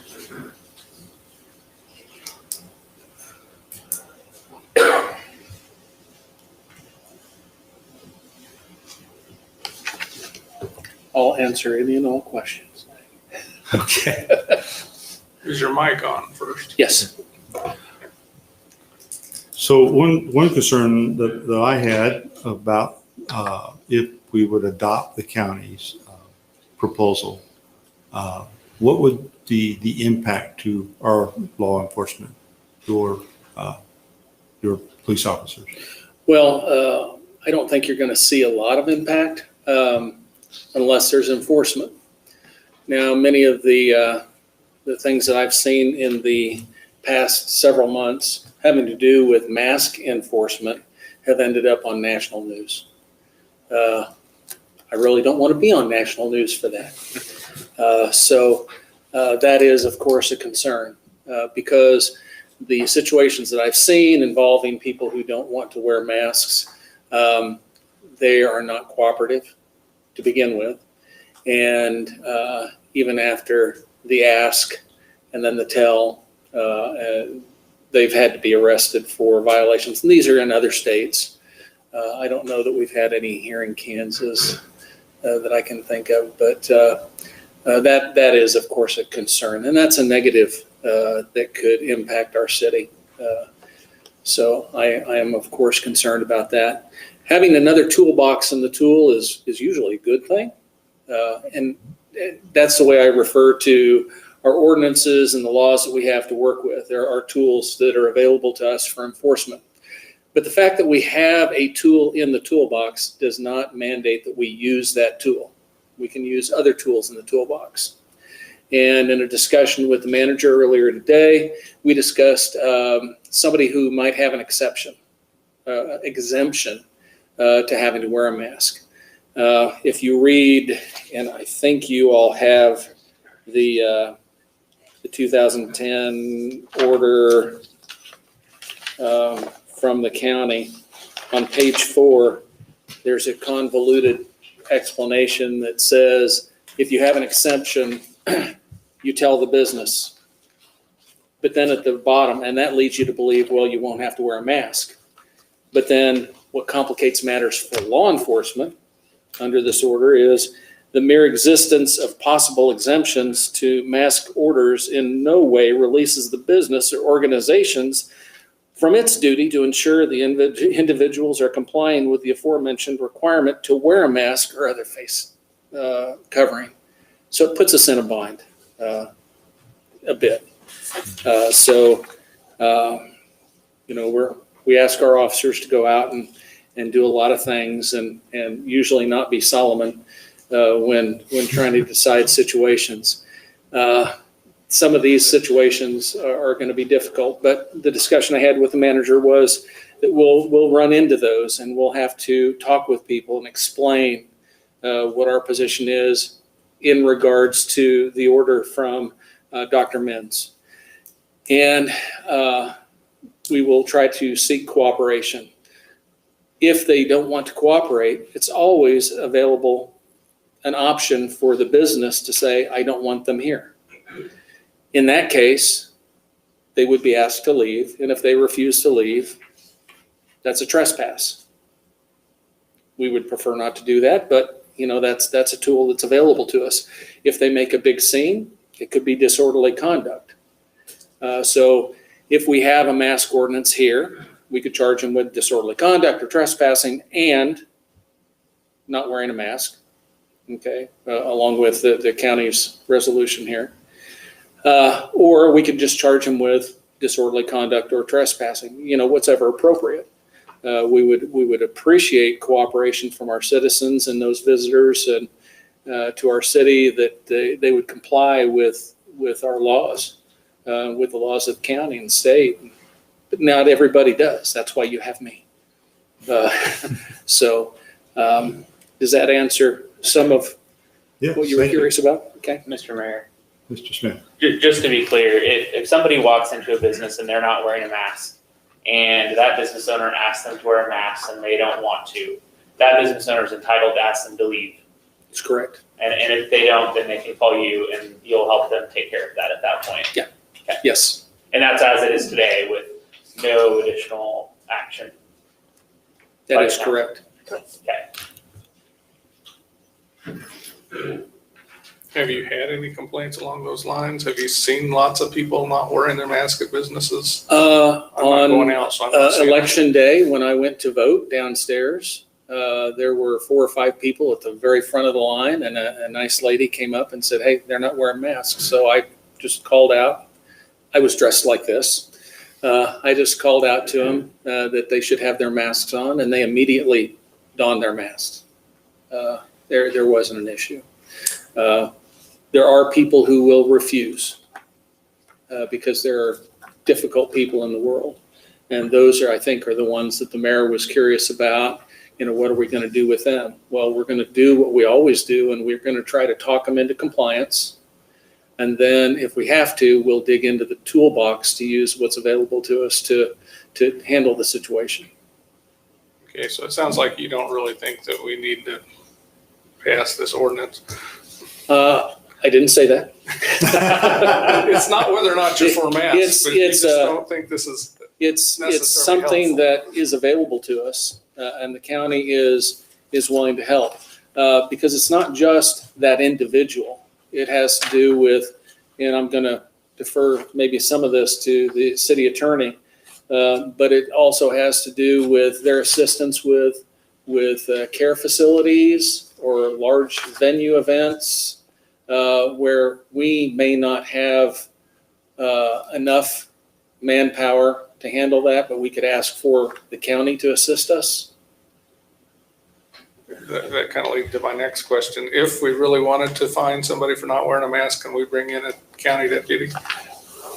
Or are they prevented from enforcing county rules in the city?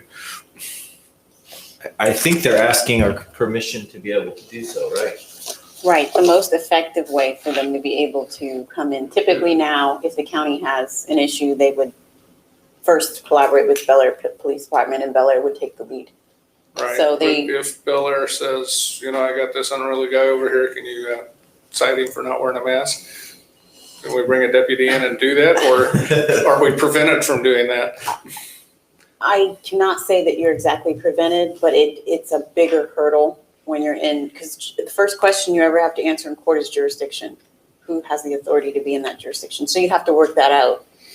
If they're enforcing in Bel Aire and it's not a Bel Aire code, well, it's countywide, it's not a code, it's a resolution. It's just not very clear. I'm asking this because I think it's the same as getting a speeding ticket. The county deputy can pull you over in Bel Aire, correct? Mhm. So a county deputy should be able to issue the fine for not wearing a mask just as easily. I'm gonna say most likely but it's a resolution. It's a county resolution. So I don't know how well this has been tested before. Okay, well, I'm not wanting to go out on the limb and do more than the county is doing. That's kind of where if they don't want to enforce it, why do we want to enforce it? Mr. Mayor. Mr. Smith. I was just gonna say, I think what I'm understanding is the resolution that they're asking us to pass isn't as simple as, hey, a deputy's gonna write them a ticket for not wearing a mask. It's a pretty lengthy process, if I'm understanding this right, to where first somebody would file a complaint with the health department, then the health department would send them a letter in the mail, and then after their warning letter, and I'm just looking at the bullet points in the report here, after they get the letter, then for subsequent offenses, they could then be fined, which sounds like a really long and drawn out process that I'm not sure anybody's ever gonna exercise or go through, which to me, the first process that we talked about, where we said, hey, if somebody is not wearing a mask and they're not asked to leave, they get trespassed, that sounds a lot simpler and makes a lot more sense to me. I read that drawn out process too, and I was wondering if anybody would ever go through it. Yeah. I can tell you that without this process, if we had the latitude to write for not wearing a mask, it's what we call a long form. And it's just like arresting somebody on a felony crime that I need to present to the district attorney. They have to approve it for charges. It's a long process.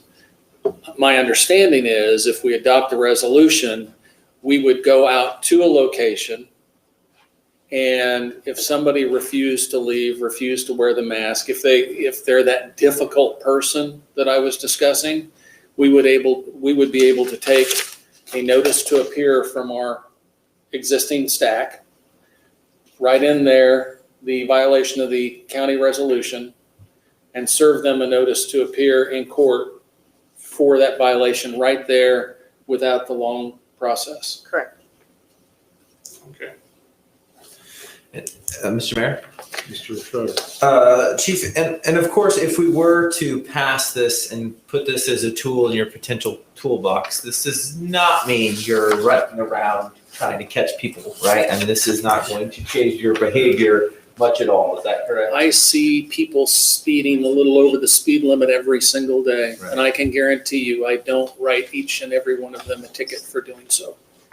And you'd have a lot of discretion as far as, Yes. this just seems like this person's really just refusing to do it. And so this is a way this is a potential tool, and you may not even use this. You may use a trespassing or a different tool, right? And That's you have correct. discretion on all that. But I'm sure your attitude towards this would not be, oh, I can't wait to run around and give someone the most maximum fine I could possibly give on a mask order. And with the public sentiment the way it is, people don't want to wear the masks.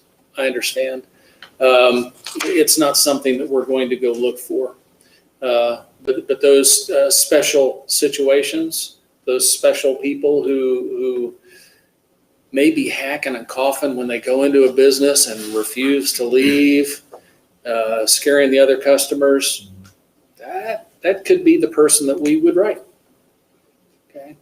But no, we're not going to be out just looking. We're going to respond to complaints.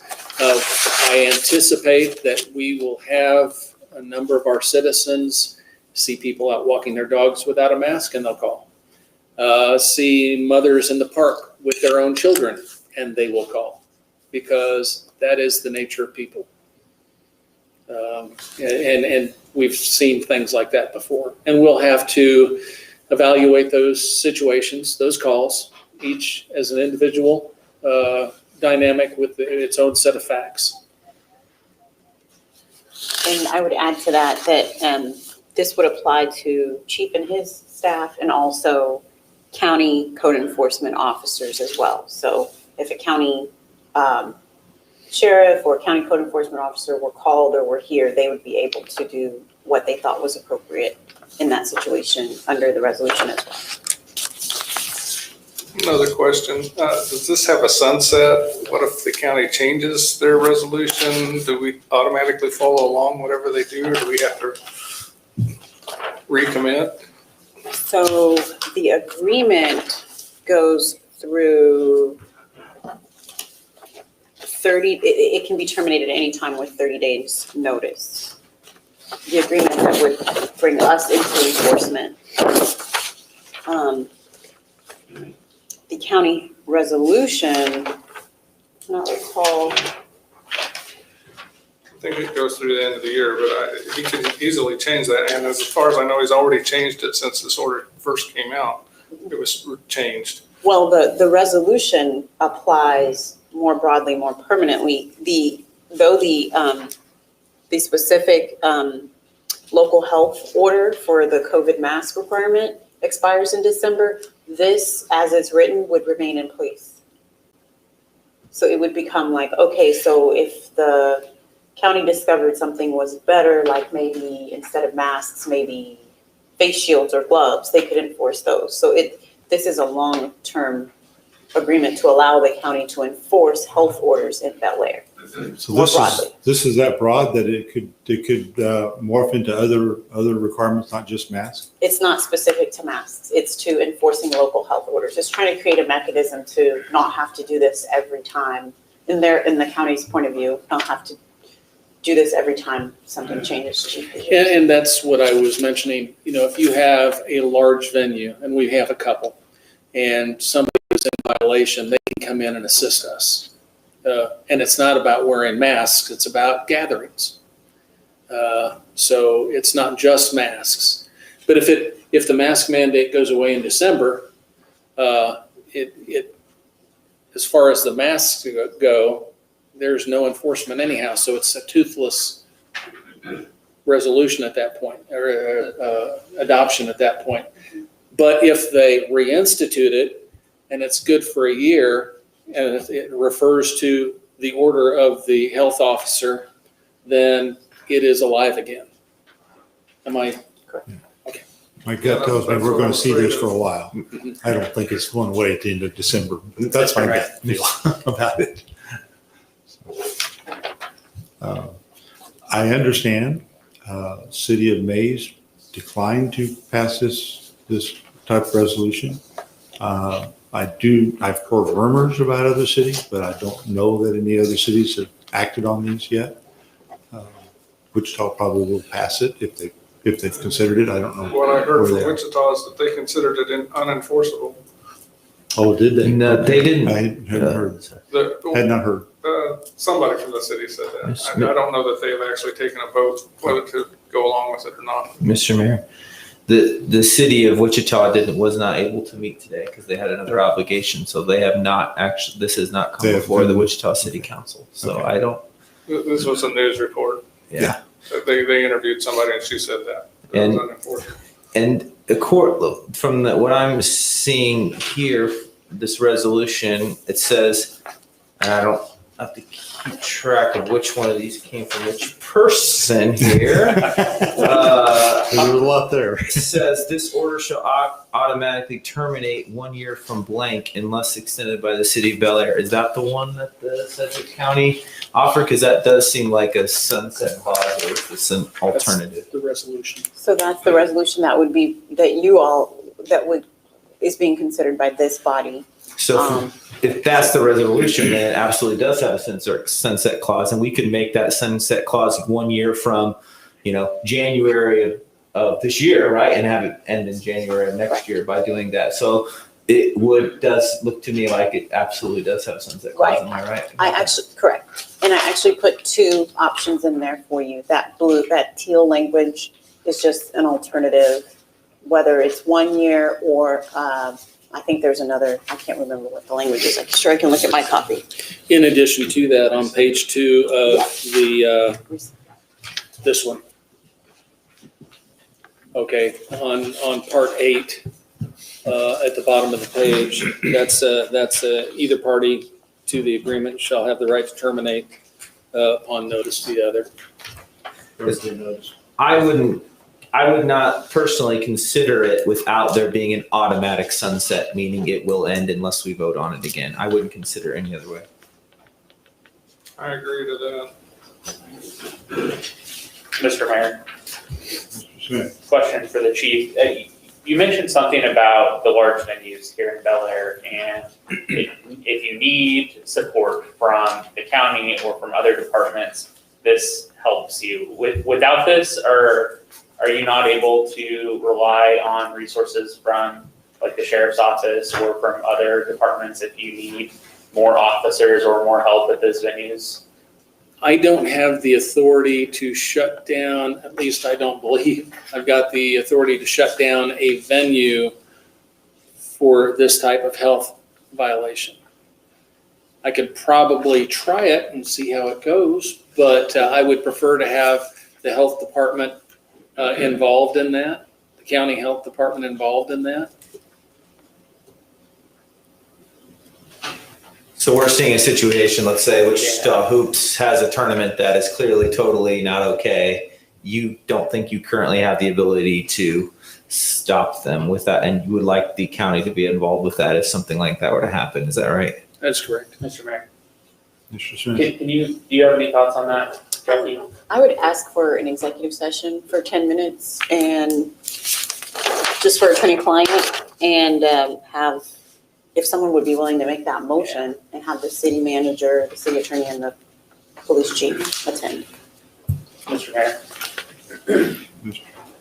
Smith. I'll move to go into executive session for the sole purpose of discussing the mask order. Pursuant to the KSA 754319 exception for attorney-client privilege, inviting the city manager, the city attorney, and the city police chief. The meeting will be for a period of 10 minutes, and the open meeting will resume in city council chambers at 7:52 p.m. Second. First and second, any discussion? Call for vote. All in favor, say aye. Aye. Opposed, same sign. We're in executive session for 10 minutes.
resources that we have to, do enforcement today. And, I think this is just too much for very little that it's going to benefit us. There's a lot of agreements, a lot of complexity. There's a lot of unknowns about this. I'm not sure that I'm in favor of doing anything with this resolution tonight. Mr. Mayor, I am okay with tabling this tonight, but I'm not in favor of saying no to it at this moment. As someone who works at a hospital, I know I was sick with COVID, and yes, I was sick for a week, and it wasn't the worst sickness I've probably ever had in my life. And so maybe it'd be very easy for me to say, this is no big deal. You're sick for a while and you move on with your life. But unfortunately, I have a much more personal connection with this than just when I was sick. I am the one that has to sit with a family in the hospital while they are sitting outside a glass door watching their loved one die. I am the one that has to be there through that. I am the one that says, no, you cannot go visit your family. No, only one person up in that room. Yeah, but they just have a heart attack. I don't care if that's the rule, one person up there. I'm the one that has to do that. And I work with nurses and doctors that are just about all ready to quit. And so I do agree that maybe we table this tonight and think about it some more. But I am not in favor of saying no. Because if I could just keep one more person out of that hospital with COVID, I do not care how much I inconvenience you. Because we have to deal with it. I mean, I'm talking to a doctor at night. Could you call this family and tell them that their family member died of COVID? She says, I'm sick of this. I have to deal with this all day tomorrow. I don't want to call them. So I'm sitting there fighting with the doctor on the phone over it because she's going to have to do it all day again. So I just don't think I can look at my coworkers in the eye when I go back to work and be like, I had a tiny bit of power to maybe help a little bit, and go back to them and be like, and it was just easier to not do anything. So I'm okay with tabling it, but I would not vote to, say no to it forever. Mr. Elsoff, you've been quiet. Yes, Mr. Mayor, I guess I have some thoughts I'd like to share. Thank you. First of all, I've heard you guys discussing this issue. I appreciate Dr. Schroeder's experience he just shared. I can't relate to that. That's a difficult job that he's got, no doubt about it. I heard the chief's comments, and I appreciate them. I appreciate the professional that he is in his job with his experience. I do want to kind of redirect the conversation a little bit and kind of refocus it. I did happen to watch the entire commission meeting last week when they passed, when the ordinance or the order was put forth by Dr. Minns. And I'd like to just comment a little bit about how that meeting went and how this was discussed at the meeting, because it's different than the conversation we're having right now. This order was presented from Dr. Minns, exclusively him. In fact, if you look at the order, he's the only one with a signature on this document. This document had a commissioner offer to have the county commission affirm this order. He made a formal motion for the commission to vote on it, to affirm the order. Nobody seconded the motion. The motion died. So the order itself does not have the backing of the commission. They did not offer to vote on it. They didn't sign it. They didn't pass it. The order stands because Kansas Constitution empowers the health officers of the county to have this power. And it's one person in the county that has this power to issue these kinds of orders. The resolution to enforce this order is what the commission passed. And I do think it says a little bit about what they think about the order when they won't affirm it, but then they pass a separate resolution that creates the enforcement mechanism for it. And it's important to emphasize the discussion that Dr. Minns had at the commission meeting, because he's there talking about this, presenting this. his whole shtick, his whole point is summarized by he is claiming there's not enough mask wearing compliance. And he did not present any data to support it, but his whole position was the reason we're having this increase in COVID is because not enough people are wearing masks. Now, there is no data that supports that. Yes, COVID cases are increasing and increasing rapidly over the last number of weeks in particular. But we don't have correlating data on mask wearing in the population. All we have is anecdotal observation. In fact, Dr. Minns didn't even offer his own observation in the community. He cited other people that he knows commenting to him about there's not enough people wearing masks, so that must be the reason there's this increase. The problem is that's not science. That's not, we don't have the numbers on that. We don't know what percentage of the population is actually wearing masks every time they walk into Walmart or churches or anything. We only have what we see in our own personal lives. So there's no hard data that's supporting this. And again, the whole point of this order is to increase the number of people that are actually wearing masks. Now, my own observation is that as far as I see, when I'm in the community or going to Walmart or Dillon's or anywhere, most people are wearing masks. And I kind of find it hard to believe that the reason that COVID is skyrocketing is directly correlated with suddenly a whole bunch of people are suddenly not wearing masks. I don't really see that. That doesn't make sense. So the biggest problem I have with this order is that it's not based on actual data correlating what we're doing here. The whole point of this is to give law enforcement the ability to enforce the mandate, because we've had a mandate. We've been under a mandate for at least a month, or how long this has been. I'm not even sure when the first mandate was. The idea that these are short-term mandates that just keep getting renewed every month is a whole nother issue in itself. We talk about this thing being temporary, or it's going to last a month or 2 months. Well, yeah, but then so far that hasn't stopped any of the other, the county from not issuing another order that lasts another 2 months or whatever. So, I don't really, we're all learning slowly about the COVID thing. I mean, the reason I'm Skyping into this meeting is because I tested positive last week. And the person that I was around that supposedly may have given it to me, although I don't know how I got it, I was wearing a mask, they were wearing a mask, we were socially distanced. I have no idea. But it is true, there are some people that are susceptible to this and they have died from it. There are some people that get really, really sick for a long period of time. And there's many people that get a little sick. And there's people that probably have it and don't even know that they have it because they don't have symptoms. It's a mixed bag in the community. And that's one of the real frustrating problems about this.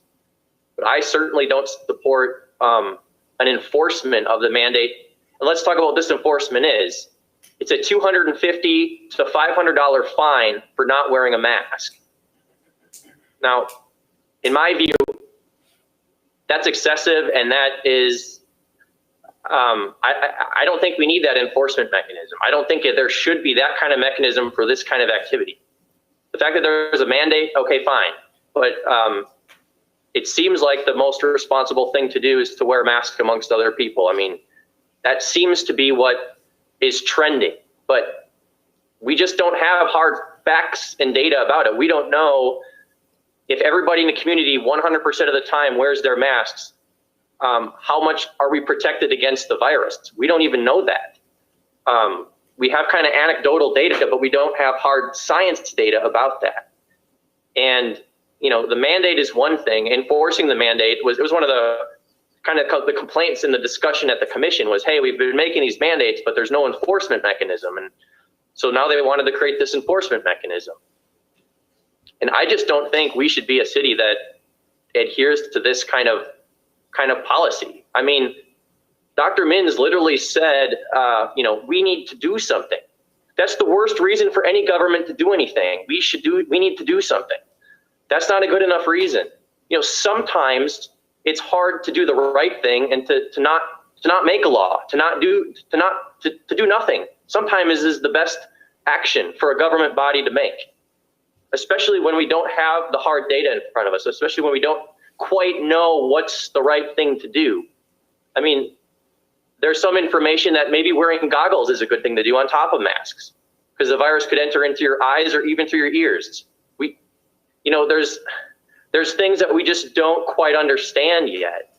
And I don't think fining people $250 to $500 for not wearing a mask at Walmart or something is a wise thing to do, especially, our culture right now is kind of a tattletale culture on this stuff. There's weird political divides and alliances around the whole mask wearing issue. It's very bizarre. I'm sure all of you have experienced what I have. There's people that normally wouldn't be aligned on issues are suddenly aligned on the mask thing, one way or the other, and it is kind of bizarre. I don't know. I just don't think this is something we ought to do as a body. To let the county have their mandate, that's fine. If Sedgwick County deputies want to start issuing tickets to individuals. I have to comment on one thing. The chief brought up having the tools in the toolbox to deal with the person that goes into the business and is coughing excessively and bothering people and all that. Well, as far as I understand, the current mandate and the current laws that we have, without adopting this, the business can still ask the person to leave. And if they don't leave, they can still enforce that. Or, if the person starts being belligerent and causing a problem, and, the worst case scenario, you might say, of someone that's asked to wear a mask and then refuses, and they get all upset and cause problem. I mean, there's a means to deal with that without this enforcement measure. So, I heard this kind of at the county discussion. I've heard it kind of a version of it mentioned here so far, even in our own discussion tonight. This idea that, oh, well, don't worry, they'll probably not enforce it, or it's not really enforceable, or it's not like they're going to be just issuing tickets to every person they see without a mask. And well, that's also a sign that it's a bad law. It's a terrible idea that we have a whole bunch of laws that are just completely arbitrarily enforced, or at least are done so on a very arbitrary basis, right? I understand police officers have discretion and that they could be issuing all kinds of things left and right. But there is this notion that, well, yeah, we kind of think this is kind of an excessive thing, but we ought to have it on the books just in case we need it for some, hypothetical scenario. I really don't think that's a good reason. So I don't see a good reason here, especially one that's based in facts and data, to go through with this. This is kind of a feel-good measure. I was trying to listen to see if Dr. Mins actually presented like a good science-based reason to go do this, and I didn't hear it. And I'm not convinced this is the right thing to do. This is a good thing to do. The mask mandate still stands. I mean, I don't know what else to say about it at this point, but I do support going forward and signing the letter that the mayor presented, encouraging mask wearing in a general sense from this body, and saying, yeah, let's try to be as friendly to one another as we can about this issue, and yeah, encourage mask wearing, sure, but fall short of getting into an enforcement. Hey, we're going to give you a $500 fine if you don't do this. I don't think that's the right thing to do, and I don't support tabling this issue either. I think that we need to respond. It's kind of weak sauce to just wait and see what Wichita does, because we're our own city. We've got our own businesses. We've got our own body. I don't think this is an issue we should wait to see what Wichita does. I could probably predict what Wichita will do. I think if we're the one city out of the 20 cities in Sedgwick County that say, no, we're not going to enforce this, I think that would be great. I have no problem with being the lone wolf or the lone voice in the wilderness on this issue. As far as the issue of, oh, well, this might damage our relationship with the county, I am highly skeptical like that. I mean, that sort of thing didn't come up at all in the commission meeting. Any sort of, oh, well, we want all the cities to have loyalty to the county or some notion like that. I mean, I don't know. I don't see that at all. I mean, this is, as far as law enforcement and priorities, I mean, Chief Atterbury didn't come out and explicitly say it, but I would imagine this is something that's way down the totem pole of things they want to be doing as police officers out in our community. I don't think they want to be in the business of writing tickets for $500 for some guy that's not wearing a mask at Subway. I mean, this is kind of beyond the pale for me, and I think we should sign that letter. Mr. Mayor? Thank you. I understand what Jeff's saying, and I do think there's a ton of horribleness about COVID regarding the confusion, and the right path is not obvious and clear, and I totally agree. So I could end up being wrong about this, but I would not sign that letter. I think saying, please obey the speed limit, but you'll never get in trouble for it would not work. It doesn't mean that we give 1 million speeding tickets, but by golly, if you're going to drive 100 every time, eventually we will give you one. And so just because we have a mask and it's the law doesn't automatically mean we're going to give 1 million tickets, but it does mean we're very, very serious. And I just think that saying, please do it you say, do people do it? I mean, by God, I work at a hospital. We have to have a box of masks out front and make people put them on when they come in. And almost every business I've been in is doing the same thing. So people, unless we, the hospital, make them do it, won't do it. So are they doing it? I mean, how serious are people taking? I mean, we allow recreational men's basketball where people go from all over the community, come together and spit all over each other while we play. I mean, is this taking COVID seriously? I mean, I understand if you're experienced with it, you've never had anyone close to you die, you don't realize how bad it is.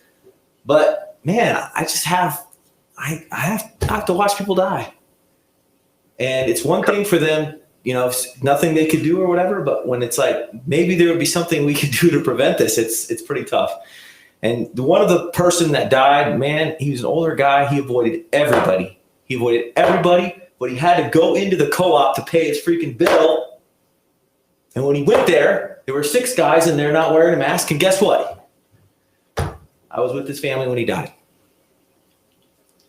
It's just hard for me to think we're taking it serious with please do this letter. I don't think it's enough. I could be wrong. Jeff could be right. I do not think Jeff's a bad guy or he's on the wrong side of the fence of this, or, who knows which of us will be right.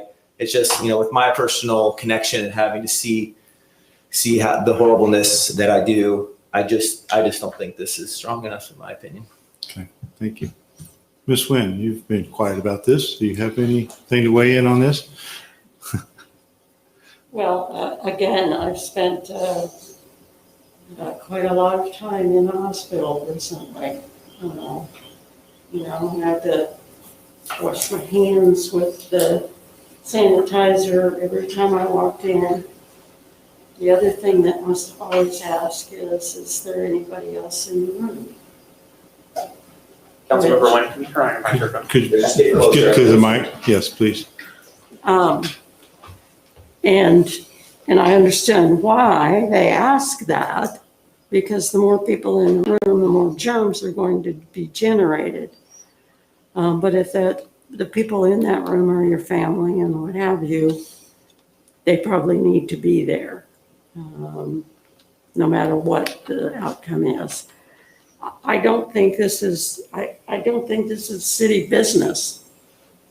I honestly don't think this is city business. It's health business.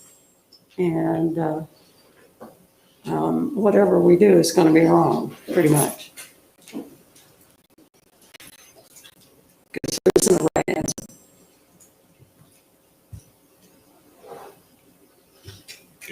Thank you.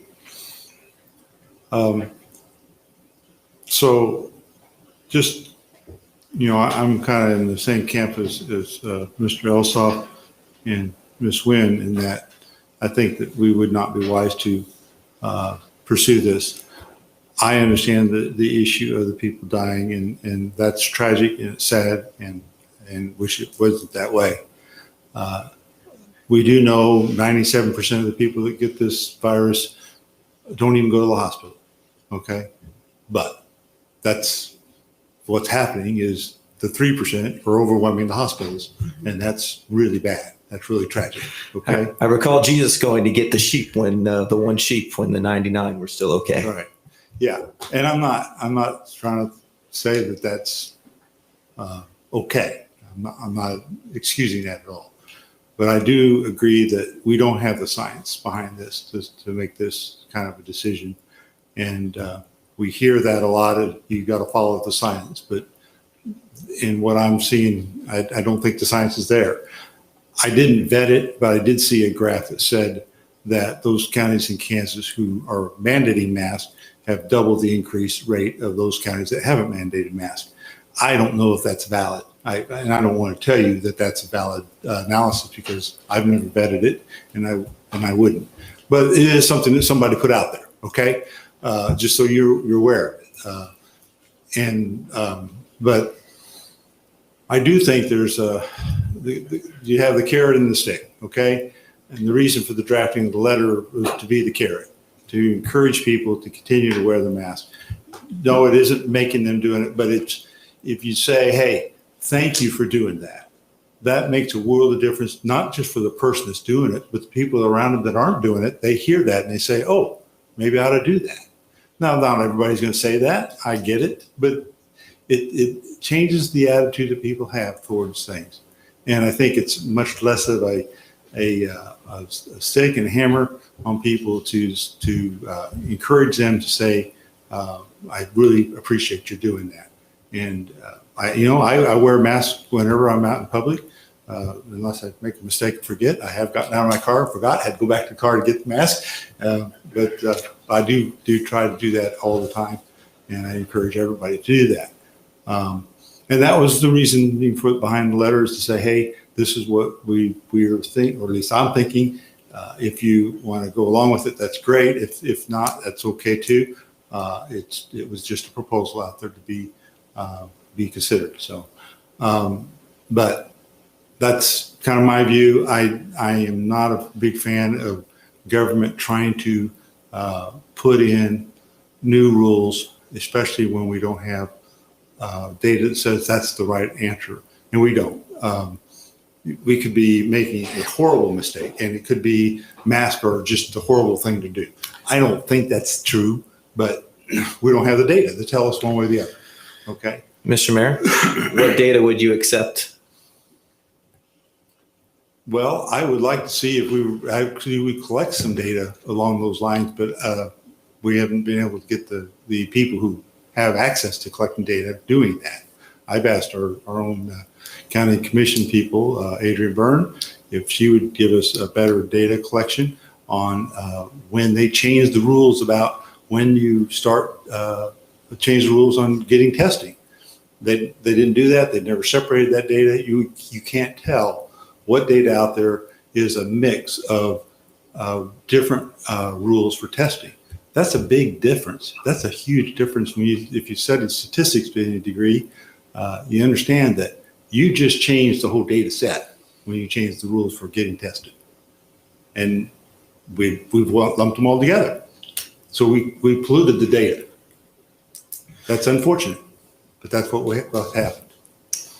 Mr. Mayor, would peer-reviewed research change your mind?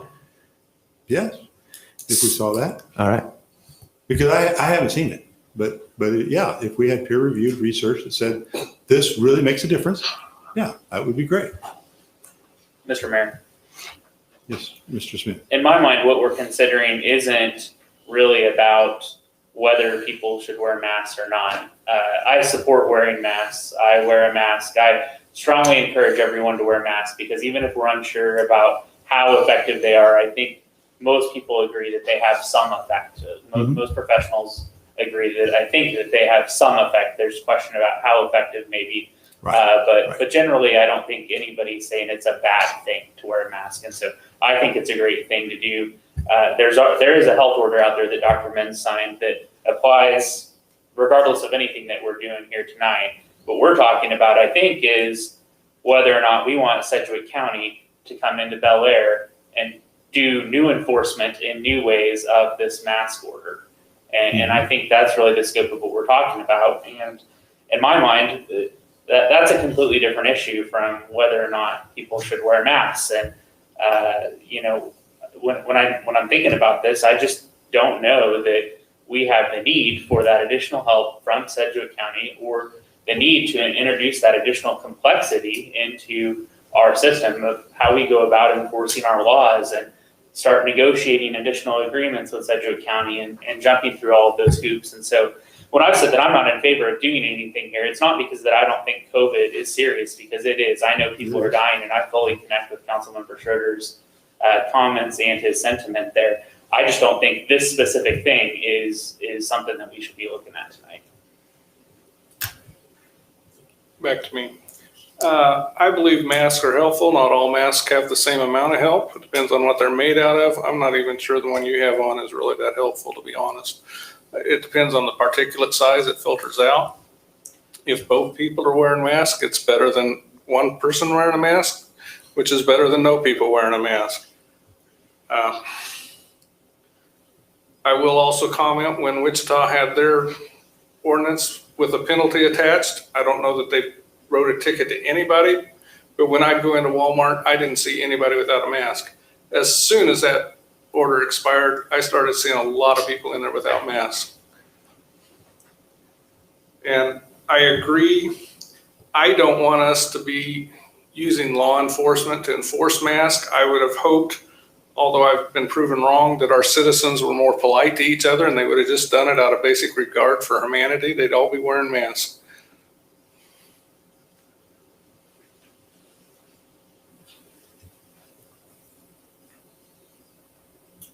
Basically, this action states that, we're talking about non-compliance with an order of the Sedgwick County local health officer. It is a violation of the Sedgwick County Code.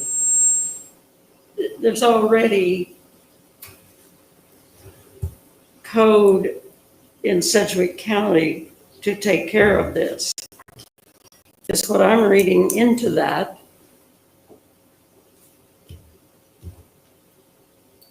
I think you're right. I think the only difference is whether or not we can issue a citation and charge them for it. Now, do we as Bel Aire have that authority? Okay. We have the authority, or we have the authority to call somebody who has the authority. It's just who gets the money when we charge them with something. Well, it's pretty clear that we don't.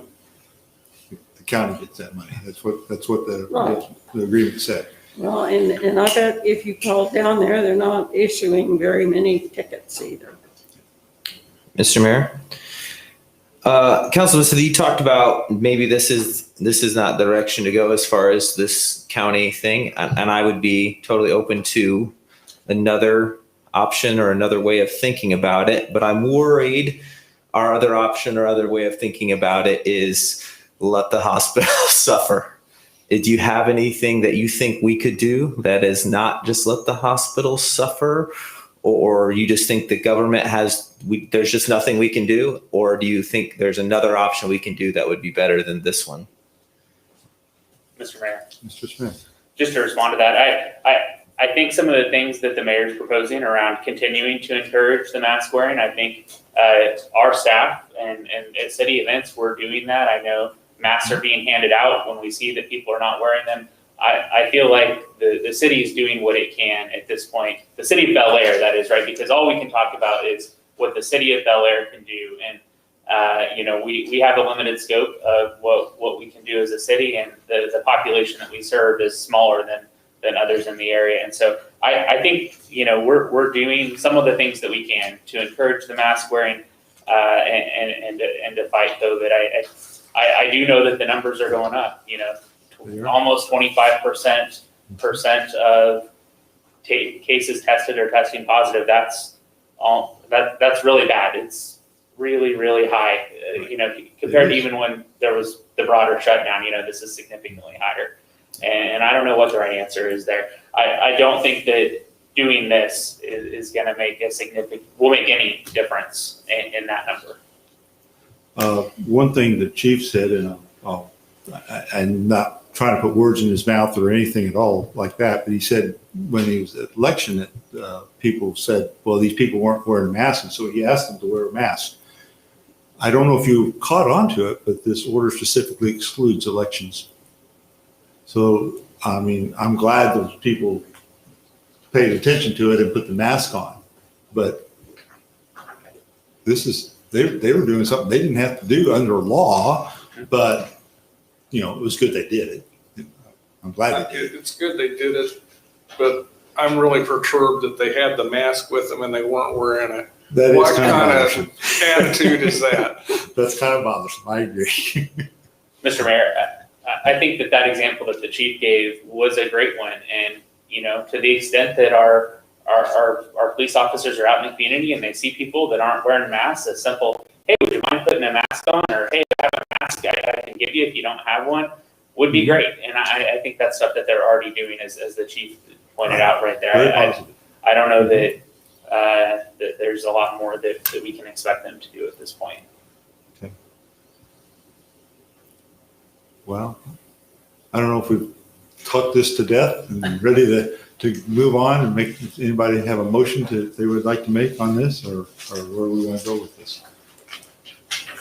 I'm not sure I want to deny this. I'm not sure I want to approve it. And I'm not sure tabling it is correct either, because that puts it off for another 2 weeks. But I would like to see how other areas of the county deal with it. Mr. Mayor?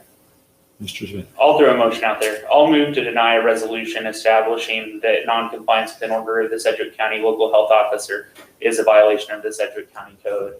And once again, me making that motion is not a lack of support for wearing masks. It's not a reflection on my opinions of the order, even. It's really just a reflection on the necessity of this agreement between us and Sedgwick County. I don't think it's needed. I don't think it is really beneficial to the city of Bel Aire. And so I think we should deny it and we should move on with other business. Okay. I'll second A that. second.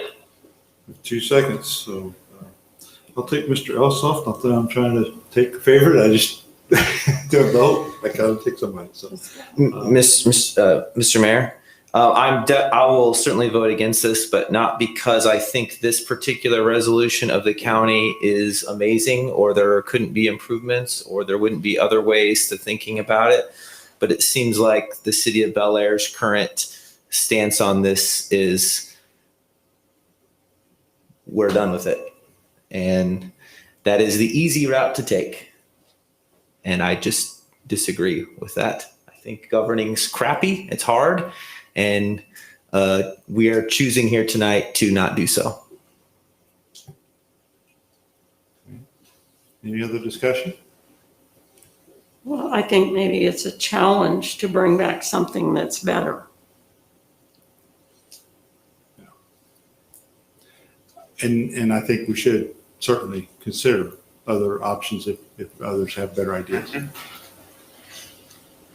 Always open to that. I don't have one right now. Okay, but Right. Okay. Mr. Mayor, I have a comment. Mr. Elsa. I guess I'd just like to say, I think it's a mistake for people in positions of power to start scolding the citizens for not doing what they think is the right thing on an issue that is, like has been said, the biggest difficulty here is we don't have real good information about what is effective, what is the right thing to do as far as the plan. We don't have the science data that we need to make those kinds of decisions. But it is a mistake to start putting citizens down for not doing what, one's opinion is about mask one way or the other or such a thing. So I'll be voting in the affirmative of this denial. I will say again that wearing a mask is right. I believe you're not looking in the right places if you're not finding the data to support that. That's what I got to say. People should be wearing masks. That's all there should be to it. And I think they're just rude when they don't. And that is a scolding of the people, but it really irritates me. I've gone places too, and I've seen people that, like I said, not wearing masks, and they don't think anything of it. I was reading an article the other day about people in the hospital with COVID denying they even had COVID, even while they're dying of it. Up to the minute they take their last breath, no, I don't have COVID. COVID doesn't exist. We have to find a way to teach people about COVID. Mr. Mayor, I would also say that if it's, citizens might have reasons why they think it's best to not wear one. It does not make them a bad person, right? I mean, if they're acting on the best information that they have, and that's what they think's best. I mean, I understand that I'm not saying I'm not trying to say anyone's a terrible person. I'm just saying I have to go to work and face my colleagues on Wednesday, and you're lucky you don't. Well, I think if you're not wearing a mask, you're just doing it because you don't want to wear a mask. Even if we can't prove it works, it would be to the good of the community for everybody to wear a mask. And if it works, it works. If it doesn't work, we'll still have 30-40% positive test rates. But as long as we've got people running around not wearing masks, we can't prove anything. And I would cite China, but I don't believe their data, so.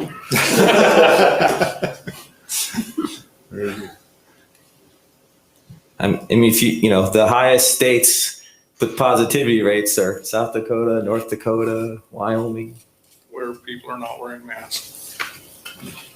And I think those counties that you're saying that I don't know positivity rates, Yeah. I think that just hasn't hit yet. It's kind of the same problem we're having right here. We shut everything down in Kansas in the spring. I don't think it was in the state yet, really. So we did all that pain when we're fighting nothing. And now that it's here, everybody's tired of it, and they're gonna believe whatever network they watch that says masks don't work, and they're not gonna look anyplace else. Yeah. Well, I'm not one of those. That's why I didn't believe that data. I just wanted people to know that there's people out there saying that. So, okay. But thank you. Any other comments before we go for a vote? We have a motion on the table to deny adopting this resolution. Hearing none, I'll call for a vote. All in favor say aye. Aye. I hear 3. Am I correct? Yes. And those opposed? Aye. aye. So the motion passes 3-2. Thank you. Very interesting discussion.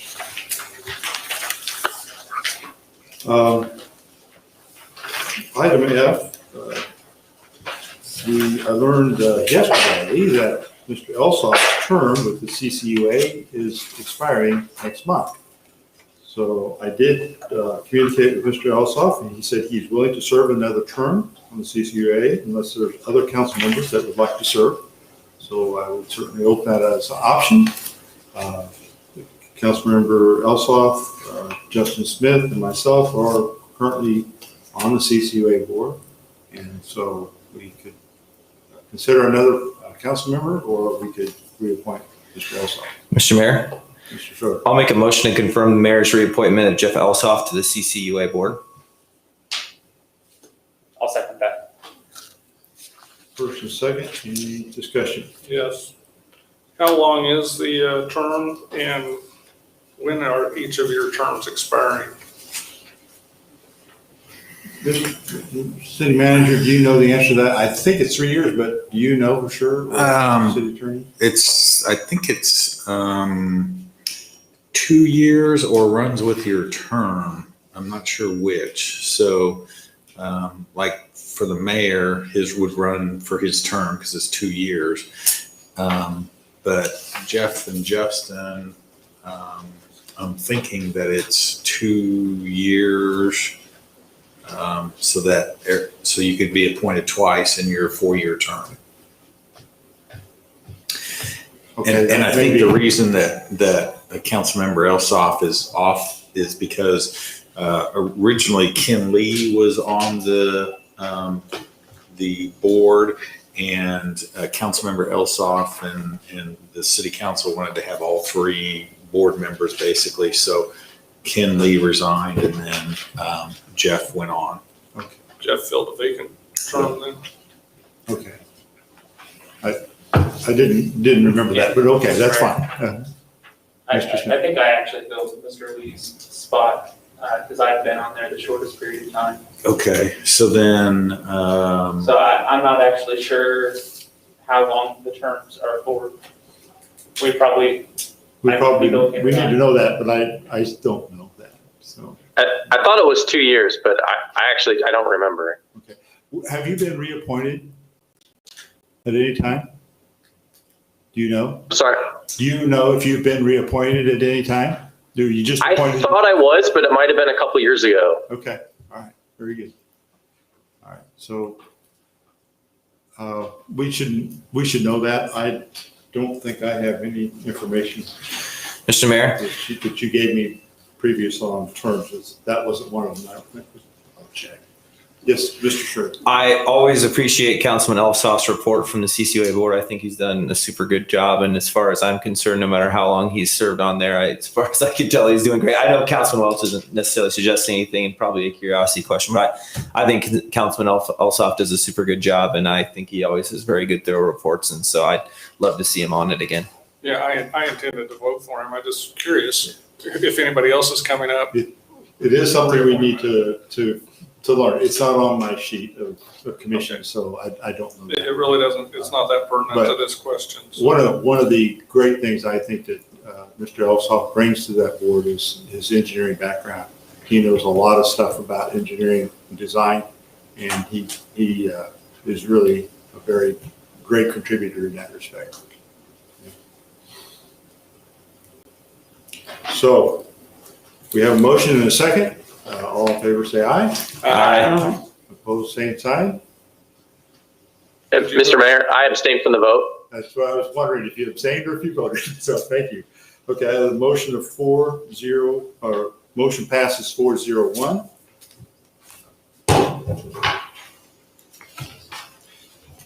Is there a need for an executive session? I think we're tired. Okay. Other discussion or future issues that we need to bring up? I had a question for the city manager. Are the water bills going to make it out in time for people to know about the December event? Yes, so that was why we had to get it decided this morning, and they were printed this morning. Water bills were printed this morning, and they were all stuffed together. Okay, so they're going out this week. I got mine today digitally, so. Okay. I didn't get one. All right, thank you. Okay, very good. All right, any other issues? Is there a motion to adjourn? I'll move to adjourn. Second? First and second, any discussion? Hearing none, I'll call for a vote. All in favor, say aye. Aye. Opposed, same sign. Motion carries 5-0. We are adjourned. Thank you very much for interesting discussion this evening. Good night, everybody. See you, Jeff. Hope everybody's doing well there. Somebody else